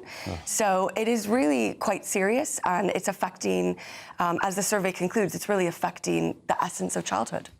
This survey is quite shocking, isn't it, in the sense that over half of parents say they feel pressure to give their child a phone because all the other children have phones at school. That's absolutely right. You're dealing with a social pressure as well. There's peer pressure at child level and at adult level, and this is a classic collective action issue, which is why organizations that I'm involved in, like Smartphone Free Childhood, are all about bringing parents together and creating that sense of solidarity. There's over 200,000 parents across the country involved in this movement, and we're committing to delay giving our children a smartphone until they're at least 14. So, my message to people out there would be, you're not alone if you want to delay giving your child a smartphone. There's lots of us out there, and the benefits are huge. So it's Safer Internet Day, of course. What's your thoughts on children watching YouTube and the such? They've come back from school, a hard day, graft at school, and the parents put YouTube on, and they're watching. I mean, I've seen a few of these videos as a parent. Most of them are completely inane. But they love them. Kids love them. And these videos get millions of views. What's your thoughts on kids watching YouTube? Well, listen, Smartphone Free Childhood isn't anti-tech and it's not anti-screen. I think it's really about unsupervised, unlimited access to social media and the internet, which is a problem for children. Television, children watching things on a big screen in a supervised or a summer-supervised environment, that's, generally fine as long as they're not over-consuming that content and you think it's appropriate for them. I think where it becomes an issue is addictive algorithms, social media, smartphones, which children can have in their pockets, and you don't really know what they're viewing, and you don't know what other children are showing to your child if they have a smartphone. So as you said, there's a collective action problem here, and that's why I really think we need to reset social norms around acceptability. So a few YouTube videos on the television in the front room whilst you're, there with your kids or in cooking, I think is one thing, and I think that's fine. But I definitely think we should change the social norms around social media and smartphones for kids. And what would your advice be to parents who are really struggling with how to navigate this with their own children, with these stats that nearly half of children have accessed an app on their phone or seen something on the internet without the parents' knowledge, and almost a third have seen content that they shouldn't have seen? Yeah, and I actually, from talking to parents and children across the country, I suspect that statistic's actually much higher in reality. Listen, I would say, one, you're not alone, so please do feel that you can delay giving your child a smartphone, or indeed you can revert to a basic phone. You know, we all make mistakes in life. Hopefully we learn from them, so we could lock away the smartphone and give it to them in a year or two. But my top tip for parents would be absolutely, under no circumstances, let your child take an internet-enabled device to bed. OK, thank you for that, Jennifer Powers. Some good advice. We just had a quick email from David Minnock. Good morning, David. You said, I'm 73 and truly believe I've lived the best of times. My childhood, I loved climbing trees, building rafts, playing football in the street. Children today miss so much. Yeah. But you can't play in the street now because it's not safe, is it? Because of cars or...? Because of cars. Predators. Yeah, and then you can't go on the internet because you don't know what you're going to see. I remember the best days. I agree with you, David. I'm, of course, younger. I'm in my mid-30s. But the best days were without a phone. You didn't know where your friends were. You had to go knock on their house. Their mum would say, oh, not sure where he is. So you'd have to go down the park to see if they're there, go down the shopping centre. There was landlines only, no mobile phones. I remembered all my friends' landline numbers off the top of my head. Nice. And life was good. Your innocence was with you for so much longer, wasn't it? Oh, yeah. As a child back then. Yeah. Because now, as we see, there's children accessing things they really shouldn't be seeing. Let us know what you think on that story. Kids are growing up far too fast, unfortunately. Yeah. Still to come, Bristol city residents could soon get their bins collected. Get this, just once a month. My worst nightmare. We'll get the view of locals next. This is GB News Breakfast with Ben and Ellie. The latest GB News travel. Good morning, I'm Johnny Ratner. Big problems in Lancashire on the M55. The motorway is partly blocked eastbound from junction 1 at Forward through to the M6 at the Broughton interchange at the scene of an accident just north of Preston. In Cheshire on the M56, the motorway is partly blocked eastbound from junction 15 to 14 between the M53 and the Chester services due to an ongoing incident. On the M5 in the West Midlands, the outside lane's blocked southbound from the M6 down to junction 1 at the West Bromwich turnoff following an accident. On the M5 in Gloucestershire, the inside lane of 3 is closed northbound from junction 12 to 11A towards Gloucester, where a lorry's on fire. There are long queues of about an hour on the M25 from Essex into Hertfordshire. Was not helping anti-clockwise as a lorry's broken down near St Albans 21A. That's the latest. You can stay up to date throughout the day by visiting our website, gbnews.com.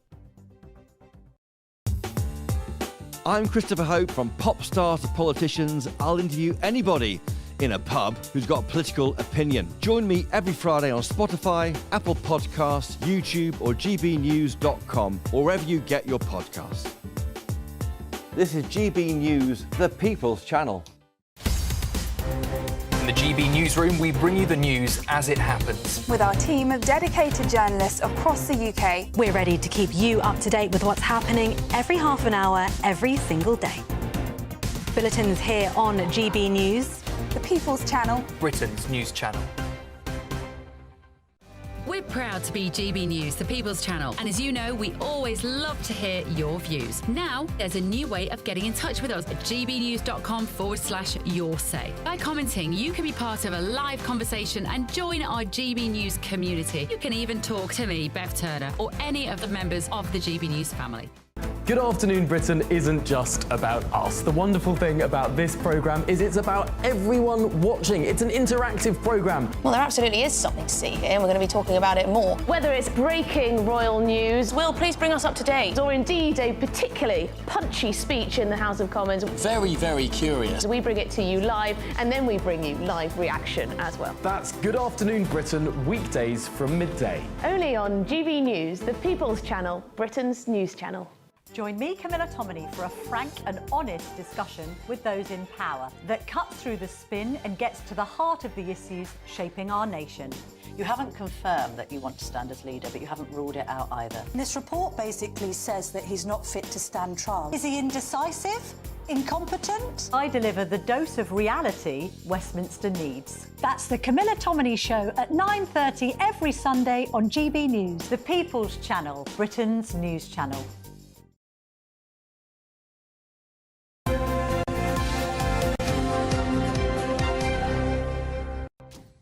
Welcome back to Breakfast. It's 8:30. Now, people in Bristol aren't happy with the Green-led council there for announcing plans to only collect their bins, get this, once a month. It's a Green council.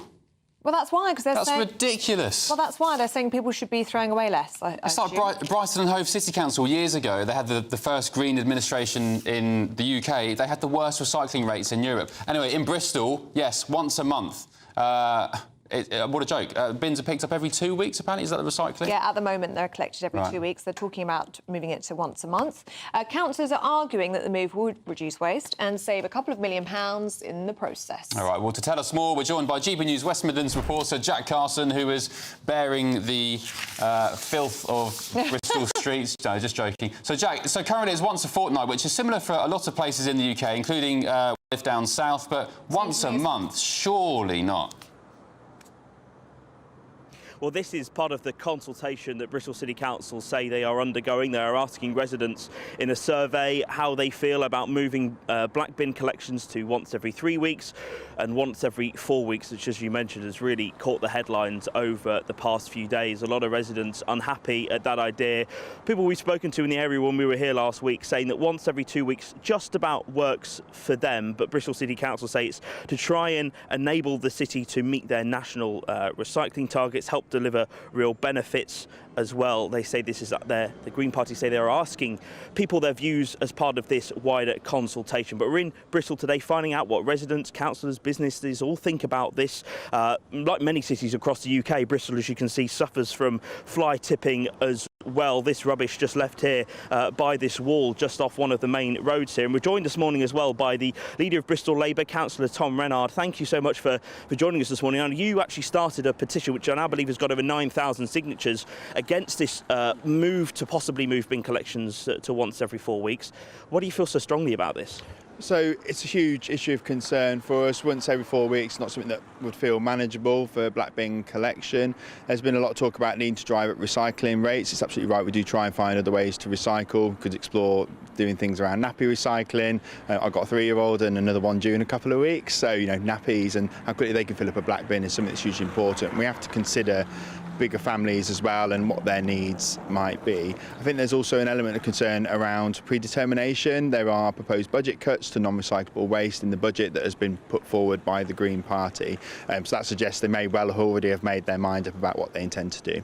I mean, the council say that once every 3 weeks could save, I think, £1.3 million, once every 4, £2.3 million. So the council are trying to save money. Is that not a good thing for residents trying to save their money? Well, we want to get best value for the money, don't we? We want to make sure we're investing it in basic services. If the one service that everyone should be getting in this city is waste and recycling collection services. Over the last few years, there's been about £7.5 million increase in the Bristol waste budget from 2021. So there's been a lot of extra investment in to make sure residents and taxpayers, you know, are getting what they need. So just cutting the funding and then thinking that that's going to drive up recycling, we need to be very careful, because what it could do is drive up fly tipping, which will also add cost as well, because these fly tips do cost money to clear. I mean, what of residents? You're the councillor for the Hawfield ward. I mean, what are your residents telling you? What are your constituent members telling you about how they feel about this consultation? I've heard from quite a few residents about concerns. There's also been a lot of residents that already aren't getting a good waste or recycling collection service. I've had residents that haven't had recycling collections for 3 weeks when they're meant to be weekly. I've had residents that haven't had bin collections as well. So for me, there also needs to be a big focus on sorting out the existing waste and recycling service before we start talking about cutting people's services. I mean, the Green Party hit back at you and comments that you've made saying that you're essentially misleading the public, that there are misunderstandings on this. I mean, what's your response to them? Well, there's two things they pick up on. One is around the 15% council tax rise. That was something that they consulted on before Christmas, and Labour has ruled out 15% council tax rises across the country. So obviously really concerned to see that come forward, and that did come forward. And there is a budget cut in the budget, so it does feel like they've already made their mind about what they want to do. Right, Councillor Tom Renard, thank you so much for joining us this morning. We're going to be in Bristol all day today finding out about just how people feel about this, but Bristol Council's Deputy Leader, the Green Party Councillor Heather Mack, says that there have been no decisions currently made on monthly bin collections, and they say they are asking Bristol residents here their views as part of wider plans to re-evaluate their rubbish and recycling collections. OK, Jack Carson there for us in Bristol. Thank you very much. That would be my worst nightmare. Our bins get collected every 2 weeks and I have to stamp on them to get them all down. Same, 2 weeks is bad enough. Yeah. And without going into detail, I mean, the Labour leader there just mentioned it, but in the summer, when we have heat waves and if you've got young children who wear nappies, goodness me. Yeah. But there is a growing campaign now online about people, I'm not suggesting you do this, but people are starting to think about refusing to pay their council tax. They just feel they're not getting the service that requires them to pay £200, £300, £400 a month. Well, it's very expensive, isn't it? Well, the Councillor Martin Fodor, who's the chair of the Environment and Sustainability Committee in Bristol, said, "We firmly believe that by collecting black bin waste once every 3 or 4 weeks instead of 2 will increase the amount of waste our city recycles, reduce cost and significantly lower carbon emissions." That's their response. I'm sorry. Talking about smelly things, we were talking about showering earlier, weren't we? Because there's a piece in the Mail online about this lady who doesn't like to shower. I was saying that I like to shower about 2 times a day, brush my teeth several times a day. You admitted you don't always shower every day. That's what you said on national television. Can we just explain the small detail? What was your small detail? It was if I was due to shower in at night when I get back from work, I'd do it in the morning. I'd just go to sleep. He'd skip his shower, is what he said. Anyway, Jack's been in touch on that note, saying, "Congratulations, Ellie, for staying clean and fresh. Truly, you are a model citizen of hygiene." Meanwhile, Ben, you continue your reign as a filthy animal and deny a basic human decency. Keep up the good work, both. A filthy animal? You're a filthy animal. It's like Home Alone. According to Jack. Keep the change, you filthy animal. Yeah, very good. Talking of filthy animals, Coites's here. Sorry, just joking. Do you shower every day, Paul Coy? I do shower at least twice a day. I'm very pleased to hear that. Twice a day? I'll tell you why, Ben, because the thing is, when you do these hours, and the thing is, you're dipping your toe in the breakfast water, I know that, but the thing is, you get up first thing and then you have a little nap and then you get up and you have to have another shower. It's almost just to wake you up a little bit. And you're living 2 days, aren't you? That's exactly right. So that's why we shower. 2 days, yeah. At least 2 showers a day. You filthy animal. I like that. Anyway. You don't do the shower before and then think, I showered last night, so therefore I don't have to shower in the morning. You don't do that thing. I'm sorry, I don't care what anyone says. Call me filthy. 2 showers a day is excessive. Yeah? I think for boys it's not excessive. Boys are quite smelly. Well, teenage boys. That was a long, long time ago for me. Anyway. Right, let's look at the FA Cup, shall we?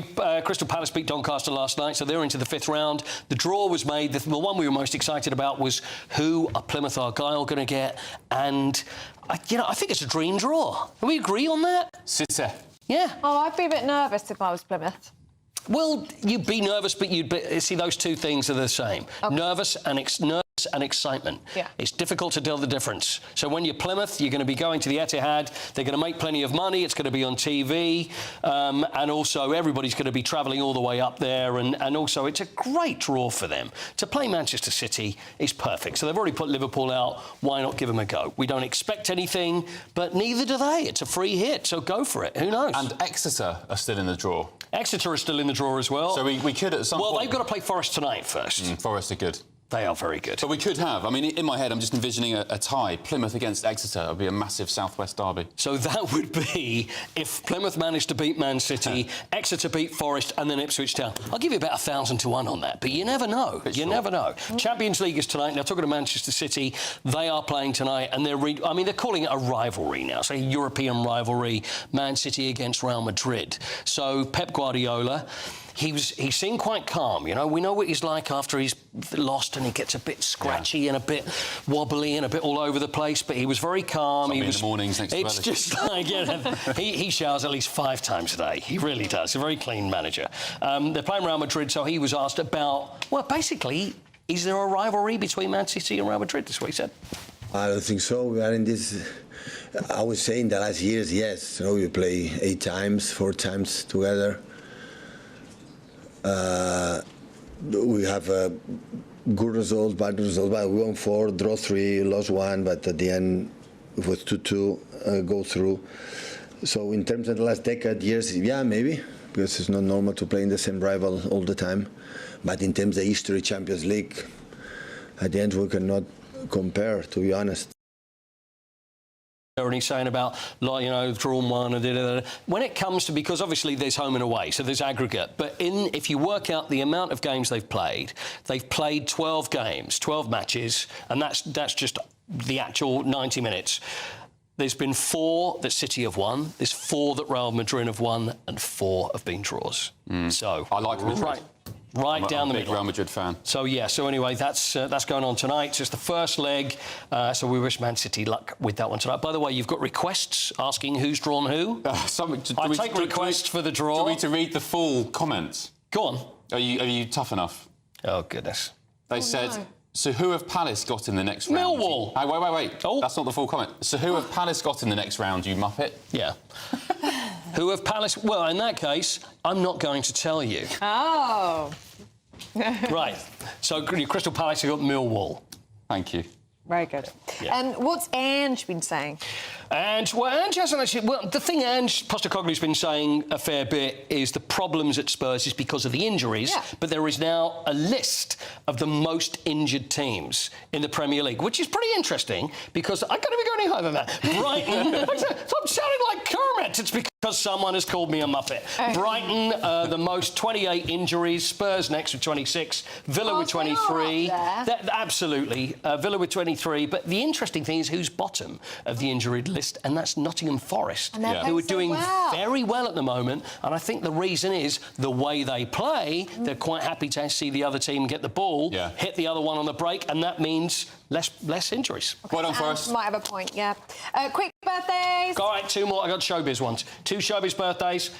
Oh, yeah, well, that is a showbiz. It is. Is it? If you look very carefully, it's Damien Lewis, actor Damien Lewis. Damien Lewis. When he was playing for England against France, and that's been playing in Soccer Aid. So how old is Damien Lewis? 54. 54 is the right answer. Yes. Very good. Did you cheat? Ben. It's because I don't trust you anymore. You cheat once. One more. Here she comes, Rachel from Friends. Jennifer Aniston. How old is Jennifer Aniston? 59. 7. 50. 9. 6. Oh, I was close. 56. Really close. I got one. I think that's my first ever. You did get one, yes, and you didn't Google. Well done. I didn't cheat. You sure he didn't? No, I didn't actually watch them yet. OK, good. Thanks, Coity. I'm legit me. Right, thank you, Coity. Still to come, we're going through the papers with Jonathan Ashworth, a former Labour MP, and Emma Trimble. But first, if you're in search of some winter sun, here's the forecast for some top European destinations. Dinner under the stars tonight? That reminds me of our travel insurance. You mean all clear skies? All Clear Travel Insurance sponsors GB News Travel Destinations forecast. Plenty of cloud elsewhere across Europe, could also turn showery at times. These showers turning increasingly thundery as we head into Thursday for some. Largely dry across Madeira and Tenerife, though it could be breezy at times across the Canary Islands. But as we move our way further east, much more cloud, also some showers at times. These could start to turn thundery across parts of Croatia, Albania and also parts of Greece as we head into Thursday. So those showers continuing for some, drier elsewhere with the best of the temperatures across Tenerife. All Clear Travel Insurance sponsors GB News Travel Destinations forecast.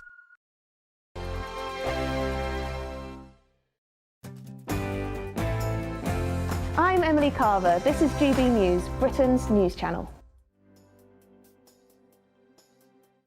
Headliners on GB News 11 PM every night. It's got 3 top comedians going through the next day's newspapers so you don't have to read them, which is great. That's a good point. He's lying. I mean, maybe he's not lying. That's Headliners every night from 11 PM and 5 AM as well on GB News, Britain's news channel. Martin Daubney, weekdays from 3 PM. First, mate, we had lockdowns. Then we had soaring energy costs. Then we had a hike in national insurance for employers. Then we had soaring wage costs. And now the government expects people like you to monitor what people say in boozers. And if you don't, you might get sued. I bet you feel like saying cheers to them, don't you? Look, it just looks like another war on pubs, you know. Remember, they tried to stop smoking outside as well. Luckily, they rethought that. But look, we've got everything stacked against us, Martin, and the last thing I need to do is go and get in, you know, in people's conversations. At the end of the day, A pub is like an extension to your home. You know, it's a public house. Friends go to speak. Friends go to meet, you know, unwind after work. It's none of my business what you're talking about. Any good publican, you know, and myself included, anyone that was rude to anyone or on purpose, you know, they want to offend people or they want to dig people out, antagonise them, of course I'm going to step in and say, behave yourself or you go. But look, how can I be on social media talking about everything, you know, transgender, immigration, and people not be allowed to do that at the bar or do that at the table of a pub? It's ridiculous. And these ministers really do need to sort of look at this legislation and see where it could lead, because I'm not going to stop anyone speaking in my pub. Again, if they're trying to antagonise people or they're rude or trying to start trouble, they get thrown out the front door, you know, and any publican worth their salt is going to do that as well. But we're not there to police people's conversations. GB News, the People's Channel. Join me, Nana Akwe, for an informative, interactive news programme with a difference. It's fun. No, he didn't say that, Dave. I'm so surprised. I think there's an element of truth to that. Join me from 3 p.m. every weekend, only on GB News, Britain's news channel. I'm Bev Turner. Thank you for joining us on GB News, the People's Channel, Britain's news channel.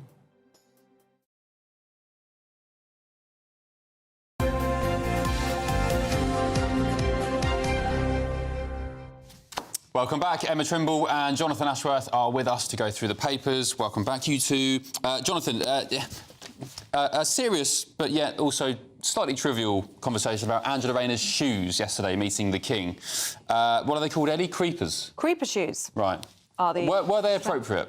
Yes, and creepers... Moving on. Sounds like you're calling her a creeper. And creepers apparently were from the war and were first manufactured in Wellingborough.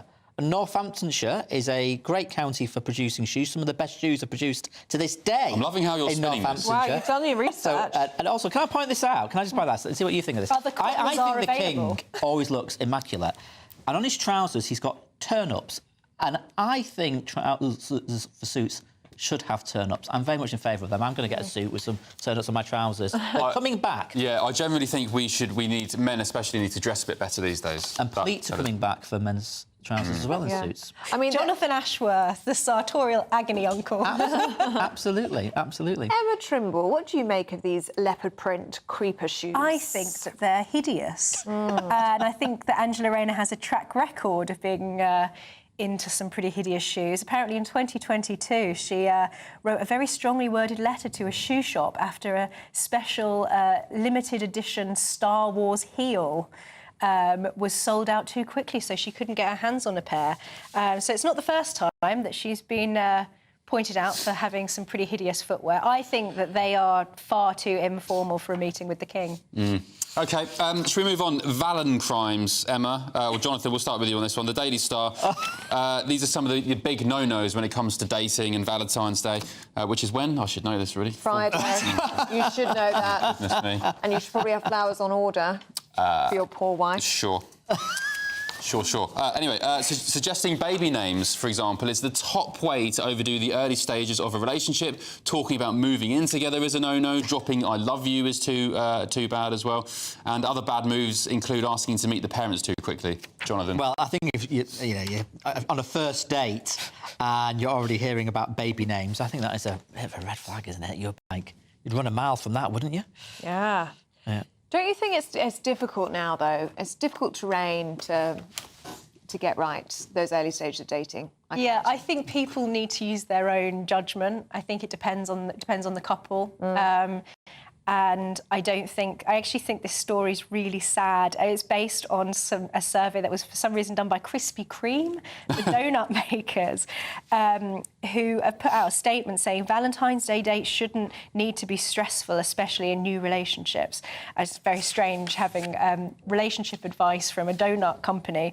I just think it's a bit sad, really, and I think that generally the way that men and women relate to each other in the internet dating age has become really sort of disenchanted. And actually, if you're with the right person and it feels right to say I love you quite early on, then you shouldn't hold back just because Krispy Kreme have advised you otherwise. I mean, what I thought about this, it's not necessarily related to the dating point, but this point here it says about chase-up texts. So, like, in the olden days, as it were, when texting first started, you didn't necessarily expect someone to respond straight away. No. But now on WhatsApp, if they've blue-ticked it, you start thinking, well, they've seen it, they've read it. Why have they not responded? Do you get that? Do you get annoyed if someone isn't responding immediately to your blue-ticked message? So it's more instantaneous now. Yeah. You've got to speed things up because the way to communicate is so... Because you expect it, don't you? They've blue-ticked me. Why are they not responding? It gives people anxiety. WhatsApp anxiety. I think it's showing some red flags there, John. I also think, though, where a lot of dating now starts on dating apps and on social media and online rather than organically meeting in person, people put forward a facade or play games or, you know... I'm so glad I don't have to date now. I feel sorry for young people these days. That's a lot to deal with. And it starts on a messaging platform. Yeah. So then you kind of get hooked on this serotonin... sort of you're getting a kick from them replying to you and then you expect them to reply to you all the time. It's not a sort of psychologically healthy way, I think, to go about relationships. And also, Emma, I don't know if you've seen this online or anyone, there seems to be men's standards of women these days seems to be absolutely absurd. Well, there'll be social media. There'll be pictures of people like Sydney Sweeney, who is a beautiful woman. She's a mid. There was one of her in her bikini, some pap shots on a beach. She's a beautiful woman. And there were these lads online saying, nah, 4 out of 10. I'm just like, you know, the standards they have. I think it's down to porn. You're watching too much porn. I actually don't think that they really believe that. I think it's a kind of arrogant hubris thing. You think they actually do believe it? I think that the same is true also for women. I think that there's been a kind of... over 6 foot... a distortion of what people expect of you know, potential partner, maybe slightly...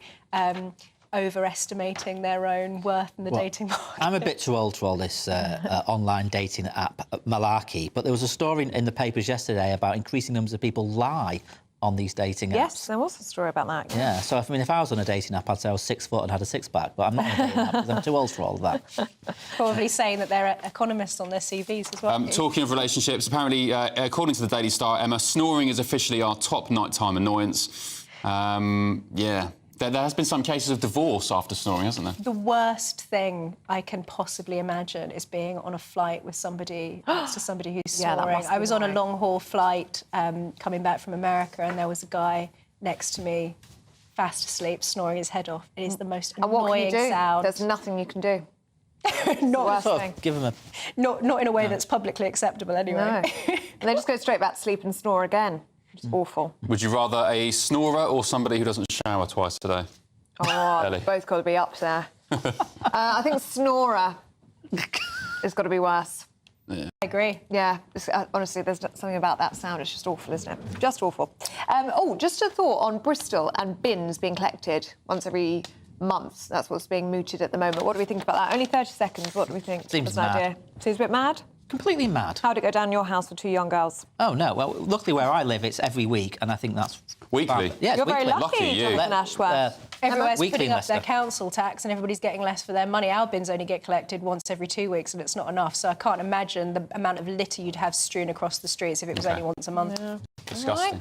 Well, let us know your views on that one. gbnews.com/you'll say. Jonathan, Emma, really good to see you both this morning. Thank you very much. Here's the weather with Honor. A chilly start will give way to a lovely, warm afternoon. Boxed heat pumps, sponsors of weather on GB News. Hello there, good morning. Welcome to your GB News weather update from the Met Office. Plenty of grey skies as we head into today. Also some patchy rain, some hill snow, and it is going to be feeling chilly in the brisk winds. An area of low pressure just swirling around in the North Sea. That's going to bring in some patchy rain, also some showers. Particularly eastern parts of Scotland will see a fair few showers. These likely falling as hill snow. Eastern parts of the Grampians, parts of the Pennines, for example, could see some snow. But elsewhere it should be largely dry. Perhaps some patchy drizzle at times across far western parts of Cornwall, with the best of the brightness just to the northwest of Scotland. Highs of around 6 to 7 Celsius, but it is be feeling particularly chilly around eastern coasts in the brisk breeze. Now, heading into tonight, where we see the clearest of skies, that's where temperatures are going to soon dip away. We could see some patchy frost, particularly western parts of Scotland, though staying largely cloudy and dry to the east, though can't rule out a few showers. Staying rather cloudy across parts of Scotland, still plenty of patchy rain starting to move into the northeast of England. Still could see some sleet and snow across the hills, and it should be largely dry to the west. As I say, a little bit of drizzle just clipping into Cornwall, and still plenty of patchy rain moving into parts of East Anglia and eastern parts of England. And it pretty much remains that way as we head through into the overnight period. Still, once again, could see some sleet and snow across high ground, and those clear spells sticking around across western parts of Scotland. And where we see those cloudier skies, that means most towns and cities should remain just above freezing, but still feeling particularly chilly in that easterly breeze by the time we wake up in the morning. So then, once again, there's going to be plenty of grey skies as we head into Wednesday. Once again, the best of the brightness across the northwest of Scotland, but later on across parts of Wales, parts of the south should see some brighter skies. Still a fair few showers moving in to North Sea coast, and could still see a little spot of drizzle across parts of Cornwall, and temperatures around average, if not touch below, and still feeling cold in that easterly wind. A nice bright morning will generate a lovely warm day, right through to the evening. Boxed Solar, sponsors of weather on GB News.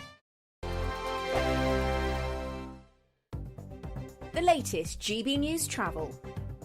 Good morning, I'm Johnny Ratner. Long delays in Lancashire continue on the M55. The motorway is partly blocked eastbound just off the M6 north of Preston at the scene of an accident. And on Merseyside on the M53 southbound, the motorway is partly blocked from junction 4 to 5, the Bebington eastern stretch, following an accident. It's really slow on the M1 in Leicestershire. The outside lane's blocked southbound from junction 22 to 21 towards Leicester. A car's broken down, not being helped by an earlier collision along that stretch, of course, taking just under an hour to get through, with queues back onto the M69. And on the M1 in Bedfordshire, it's really slow southbound from junction 10 to 9 after an accident that's now on the hard shoulder south of Luton, and long delays of about an hour on the M25 out of Essex into Hertfordshire from the A12 all the way around to Potters Bar through those roadworks this morning. That's the latest.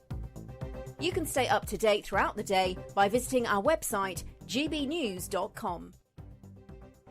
We're doubling your chances to win in our latest Great British giveaway, with 2 fabulous prize bundles up for grabs. There's 2 lots of a totally tax-free £10,000 in cash. You'll also receive a brand new iPhone 16, along with £500 in shopping vouchers to spend at your favourite store. And the best news is 2 lucky winners are going to win. For another chance to win, text cash to 63232. One entry costs £2 plus 1 standard network rate message, or text bonus to 63232.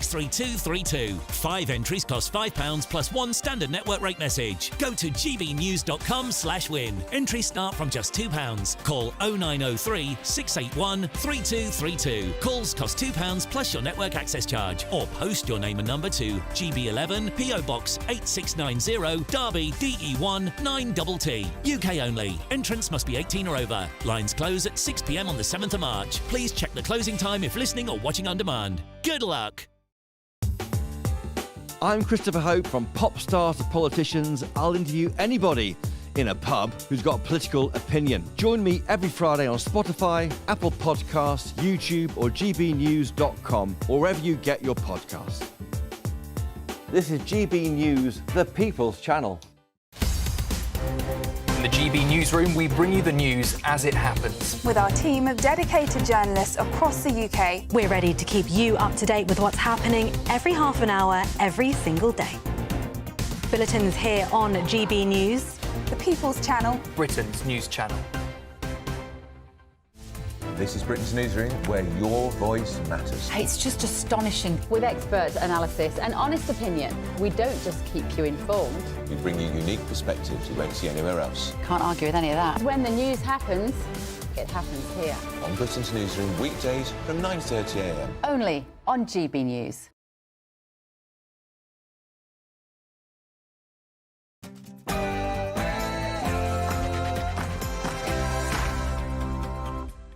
Good morning. The government releases footage of deportation flights for the first time. The Home Office takes a leaf from Donald Trump's book as Labour take the fight to reform. Will the public finally take Labour seriously in its promise to smash the gangs? And it's no surprise to see that the Tories don't think so. We spoke to Shadow Policing Minister Matt Vickers a little earlier. Look at immigration and what this Labour government are doing. The number of people arriving here by small boat is up 28%.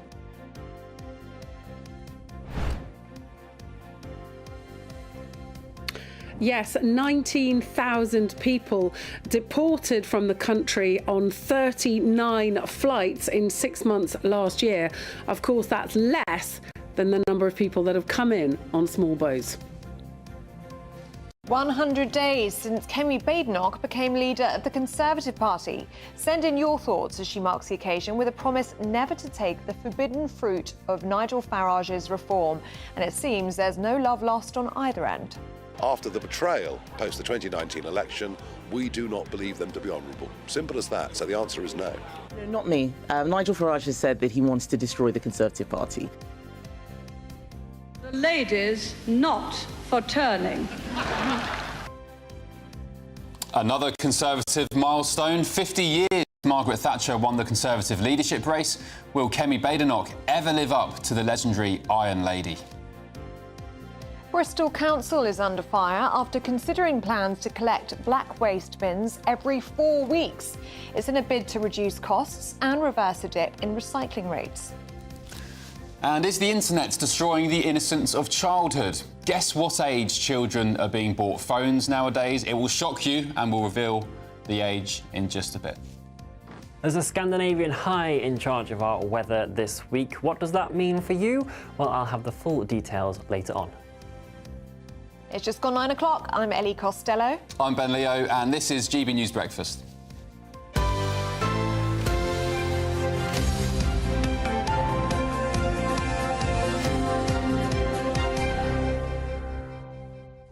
Bit of a debate brewing this morning amongst other serious stories. It's about showering. Why did we get onto showering? There's a piece in the Daily Mail online today from a lady proudly saying that she showers very rarely and she enjoys being a bit grotty. Do you shower twice a day? Do you shower once a day? Once every other day? As Pauline's got in contact, thank you, Pauline, you said showering every day is stupid. You need to have bacteria to fight off infection. Wash every day, shower 3 times a week. 3 times a week? Ooh. Oh, no. No. Sorry, we'll have to agree to disagree on that one. Wash every day. Well, I suppose if you're every day in the interim, that's... No, shower every day at least. Okay. Come on, just... we're talking a lot about Angela Rayner as well. On the front page of most of the papers this morning, when she was meeting the King yesterday in Cornwall, they went about on a walkabout together. She was wearing leopard print creeper shoes. So we're asking you what you thought about that. Gareth says she looks scruffy. How you present says a lot about the person. Lely says let her wear what she wants. The monarchy no longer stands what it once did anyway, since the Queen died. It's not the same, and I myself, I don't feel the same way about the royal family anymore. And Christopher says, when I met the late Queen, I was given very strict instructions about what I should wear. I think Angela Rayner lacks that respect. Yeah, interesting. Lely's point there is interesting. The monarchy no longer stands for what it once did since the Queen died. Have standards slipped? And Christopher, when I met the late Queen, I was given strict instructions. Maybe that's not round these days, but yeah, I think they're slightly scruffy. Gareth, you've said she does look scruffy. How you present yourself says a lot about the person. Yeah. Keep those views coming in, gbnews.com/yoursay on any of the stories that we are talking about this morning, including this one. The Home Office has released footage of hundreds of illegal migrants being deported for the first time. Data published by Labour reveals just under 19,000 individuals have been deported from Britain since the party came into power in July. Well, the move is believed to be Labour's fight back against Reform UK, who are, of course, gaining more traction in the polls. And it comes, of course, after a week where Donald Trump's government in the United States released images of shackled illegal migrants being transported onto military planes and sent back home. Well, let's cross to our political correspondent, Catherine Forster. Good to see you this morning, Catherine. And why do you think the Home Office decided to share this footage of deportation flights for the first time? Well, I think there's clearly echoes of Donald Trump. He's come in, he's doing all sorts of things very fast and showing, as well as just saying that they're doing things. That's very effective. So they've put out this footage. They are, of course, worried about reform. Reform is not just a problem for the Conservative Party by any means. There's about 100 seats that Labour have where reform are second. So they're very mindful of that, and the fury of much of the public, really, in the levels of both legal and illegal immigration. So they want to show that they're getting on with deporting people, and they've sent 19,000 people that are here illegally home on 39 flights. Now, that is up on the 6 months in the previous year, but only, I would say, by 4 flights. So it's a bit better, but not much better. They're saying that they're able to up the numbers because they're moving people that were working on Rwanda, which, of course, the government ditched, and moved them on to this. So they're saying that this is a taste of things to come, but I think worth saying that 3/4 of people on those flights have chosen to go voluntarily. Only about 1 in 10 of them is actually being put on that flight with some degree of force. But in terms of who's being sent back where, the biggest number in a 3-month period, 2,500 to France, just over 1,500 to Brazil, followed by India and Albania. So whether it's going to convince people that Labour are serious about smashing the gangs, well, time will tell. OK, Catherine Paulson there for us in Westminster. Thank you very much indeed. Thanks, Catherine. Do you fancy your chance at home to be one of 2 lucky winners in the Great British Giveaway? Because we're giving away 2 massive prize bundles, including £500 worth of shopping vouchers, your favourite for your favourite store, the latest iPhone 16, and a massive £10,000 in tax-free cash. Here's all the details you need to win. We're doubling your chances to win in our latest Great British Giveaway, with 2 fabulous prize bundles up for grabs. There's 2 lots of a totally tax-free £10,000 in cash. You'll also receive a brand new iPhone 16, along with £500 in shopping vouchers to spend at your favourite store. And the best news is 2 lucky winners are going to win. For another chance to win, text cash to 63232. 1 entry costs £2 plus 1 standard network rate message, or text bonus to 63232. 5 entries cost £5 plus 1 standard network rate message. Go to gbnews.com/win. Entries start from just £2. Call 0903 681 3232. Calls cost £2 plus your network access charge, or post your name and number to GB11 PO Box 8690 Derby DE1 9TT. UK only. Entrants must be 18 or over. Lines close at 6 p.m. on the 7th of March. Please check the closing time if listening or watching on demand. Good luck.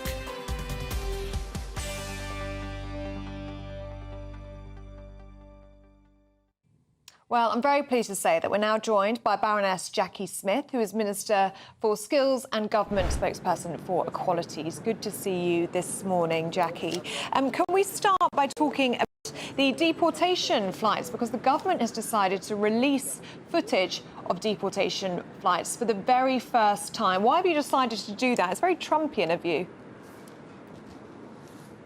Well, I think it's important that people have confidence that we're actually taking action to remove people from the country where they don't have a right to stay. It was something that I was very keen to do when I was Home Secretary back in 2007. And unfortunately, of course, what we've seen in the years in between is a lot of gimmicks. The Rwanda scheme that frankly sent 4 people to Rwanda, all of whom were volunteers, and wasted £700 million of public money.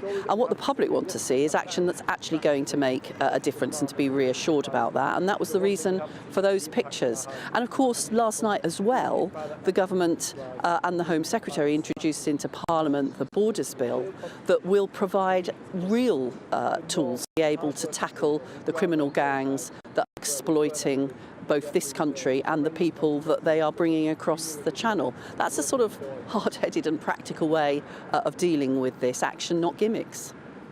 See why, with Reform UK doing so well in the polls at the moment, you do want to show this hard action, as you describe it, on illegal migration. But do you worry about a split in the Labour Party over this? Because you've got the left-leaning Labour MP to the left of your party, Clive Lewis, describing it as cruel and saying it's enabling the mainstreaming of racism by sharing these deportation flights, the footage of them. And then you've got Detention Action saying it's an act of performative cruelty.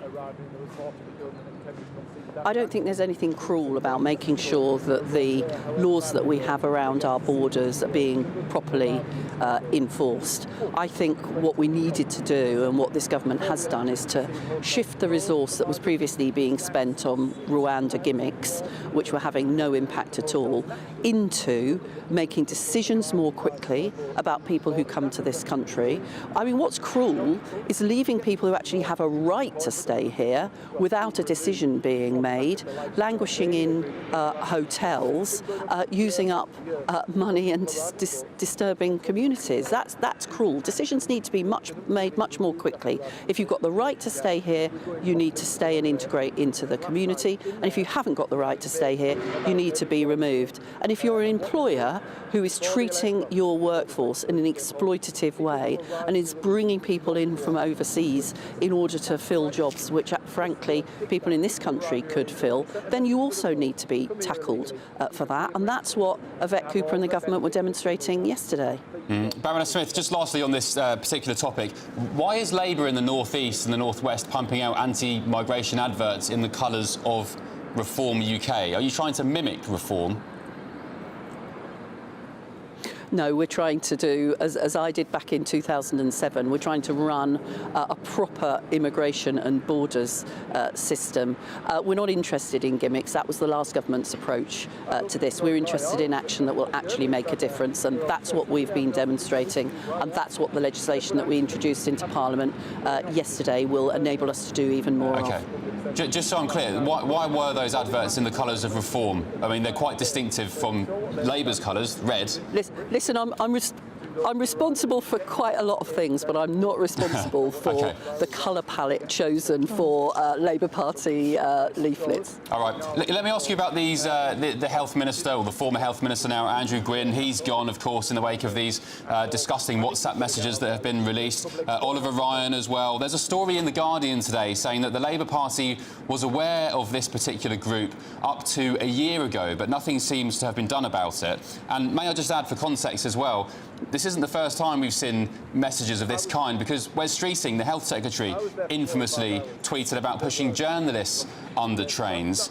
Is Labour the new nasty party in this respect? And what do you say to critics who say that Labour seems to have a running theme of contempt towards the electorate? No, we're not the nasty party. What we are is the decisive party. When the Prime Minister got the evidence of these messages, which I agree with you are completely unacceptable, what he did was to sack the Minister and to suspend from the Labour Party both of the MPs that were involved. Now, that stands in pretty stark contrast with previous Prime Ministers who faffed about the place and allowed senior ministers to stay in their roles when they had clearly breached the ministerial code. That's the difference that we're seeing.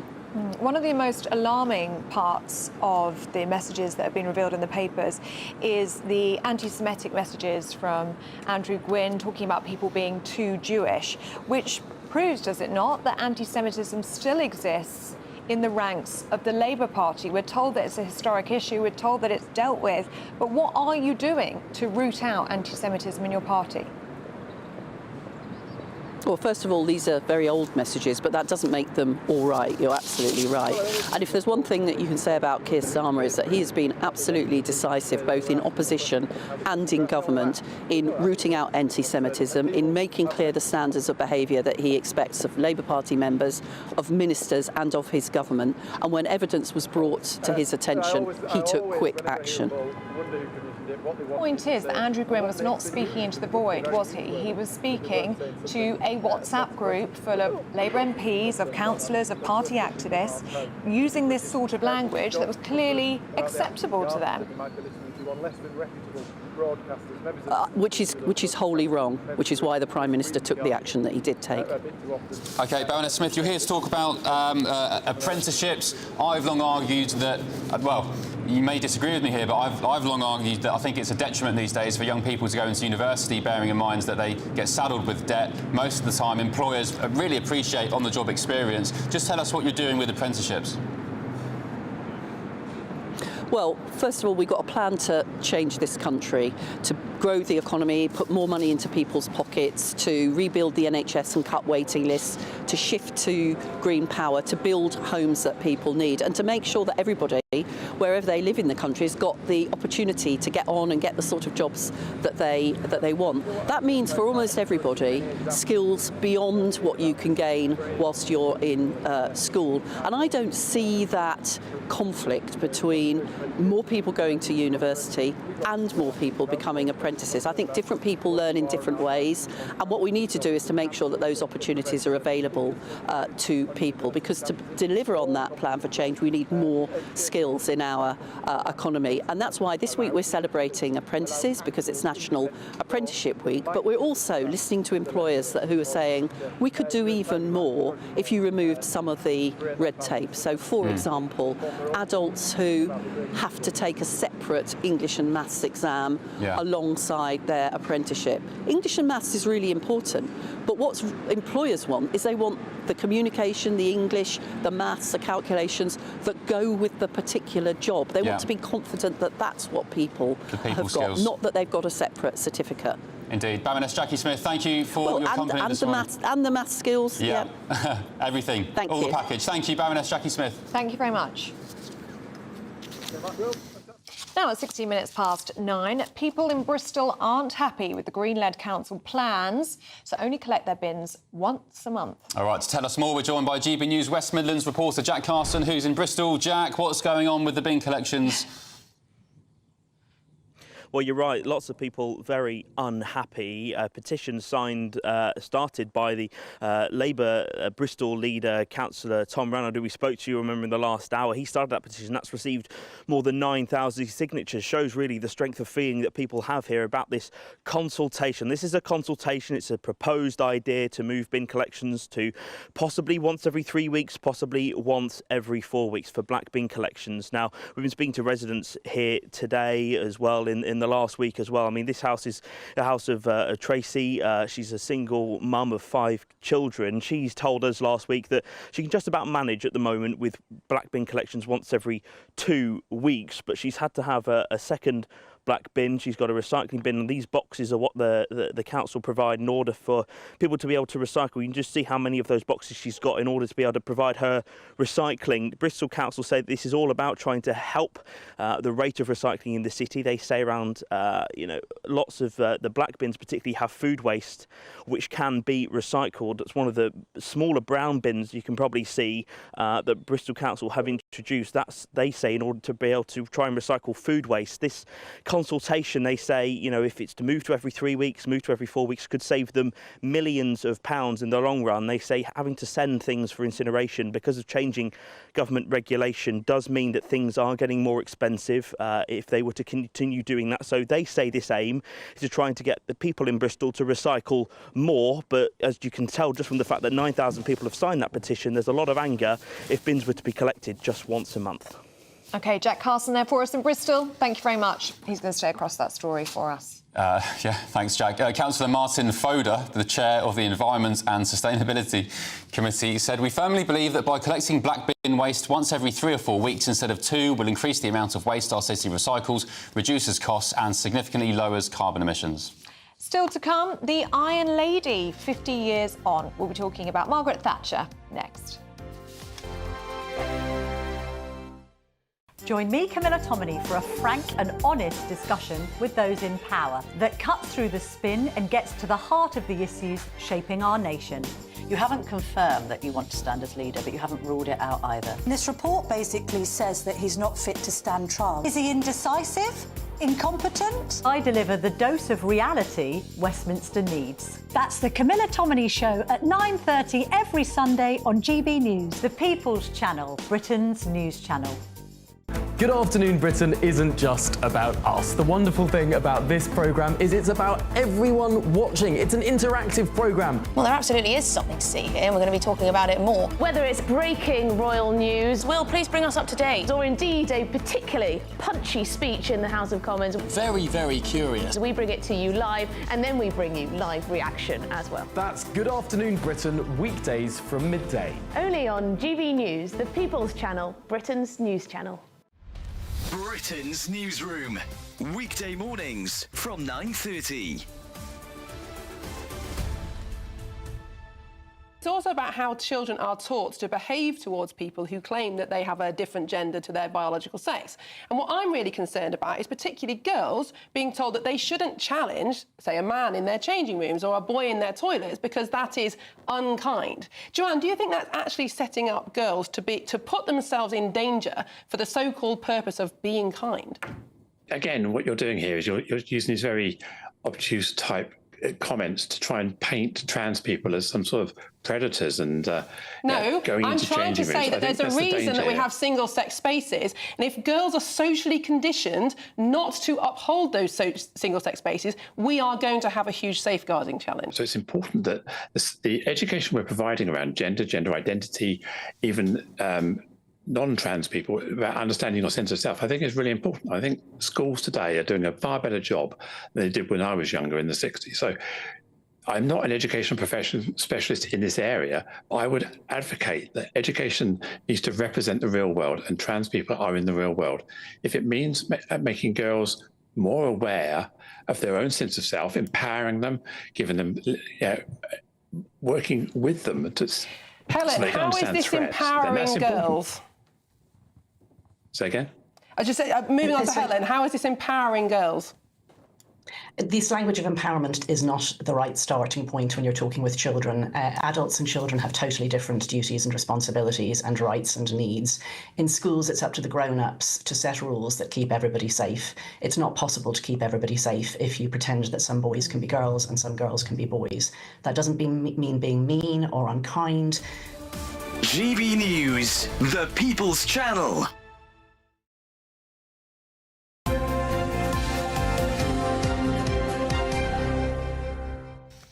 Welcome back to Breakfast. It's 9:21 and today marks 50 years since Margaret Thatcher became leader of the Conservative Party. Yep, there she is, Maggie. She went on to become the nation's first female leader, winning 3 general elections. As politics, film and TV shows us, her legacy is well and truly alive. But has there been a political leader of her calibre since? We're joined by former Tory Minister Edwina Currie. Good morning, Edwina. You, of course, served under Margaret Thatcher. Is she the greatest we've ever had? And what are your memories of working with her closely? Hi, Ben. Hi, Ellie. Yes, she was the greatest we've ever had. She was absolutely amazing. Memories of working with her? Well, you could get things done. A huge contrast to now, for example. I was a health minister, and we worked at plans to produce a screening programme, national screening programme for breast cancer for women and cervical cancer for women. And it was my job to go and persuade her to accept the substantial amount of investment that would require. And I was in there for half an hour, and she kind of peppered questions at you. And you had to have an answer. You had to have the answers written on the inside of your forehead. You couldn't be shuffling around papers or anything like that. And she asked lots and lots of questions. Of course, it would be directly affecting women of exactly her age. And afterwards, she sort of just nodded and didn't say anything. And I came out, one of my officials said, "Are you all right, Minister?" I said, "Yes, but now I know what an Egyptian mummy felt like as they drew its brain out through its nostrils with pincers." But she said yes. And in the space of 2.5 years, we went from absolutely having no ideas and no plans for it to bringing it in. Can you imagine doing that now? Exactly. Edwina Currie, we are out of time. I'm afraid it's the end of the programme, but thank you so much for sharing your reflections on Margaret Thatcher. 50 years on since becoming Tory leader. Would she be reform now, or would she be Conservative? Well, we asked that question earlier, and some Conservative supporters had a go at me, but it's an interesting concept because the argument is the Tories have drifted a little bit left from centre. But yeah, thank you for your company this morning. Andrew and Bev are up next with Britain's Newsroom. I'm back with you on Thursday. Oh, great, yep, that'd be nice. And we're going to check on the weather now.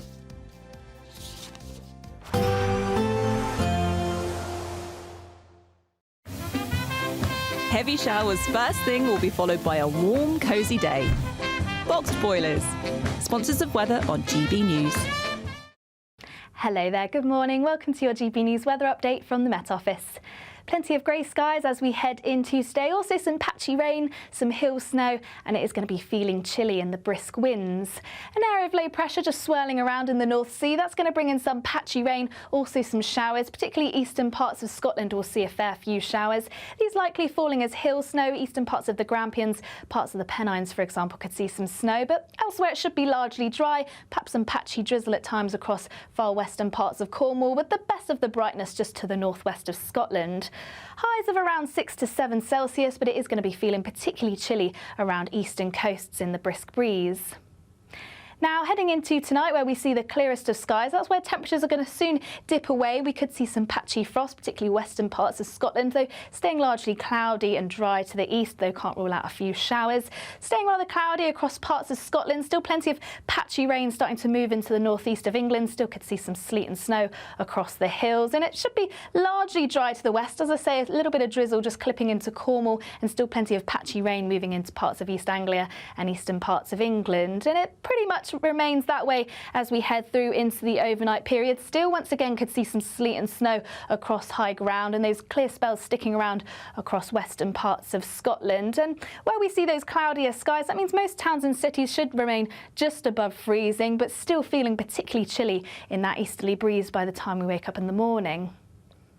So then, once again, there's going to be plenty of grey skies as we head into Wednesday. Once again, the best of the brightness across the northwest of Scotland, but later on across parts of Wales, parts of the south should see some brighter skies. Still a fair few showers moving into North Sea coast, and could still see a little spot of drizzle across parts of Cornwall, and temperatures around average, if not touch below, and still feeling cold in that easterly wind.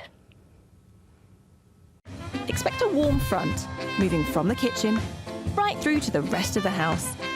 Boxed Boilers, sponsors of weather on GB News. The latest GB News travel.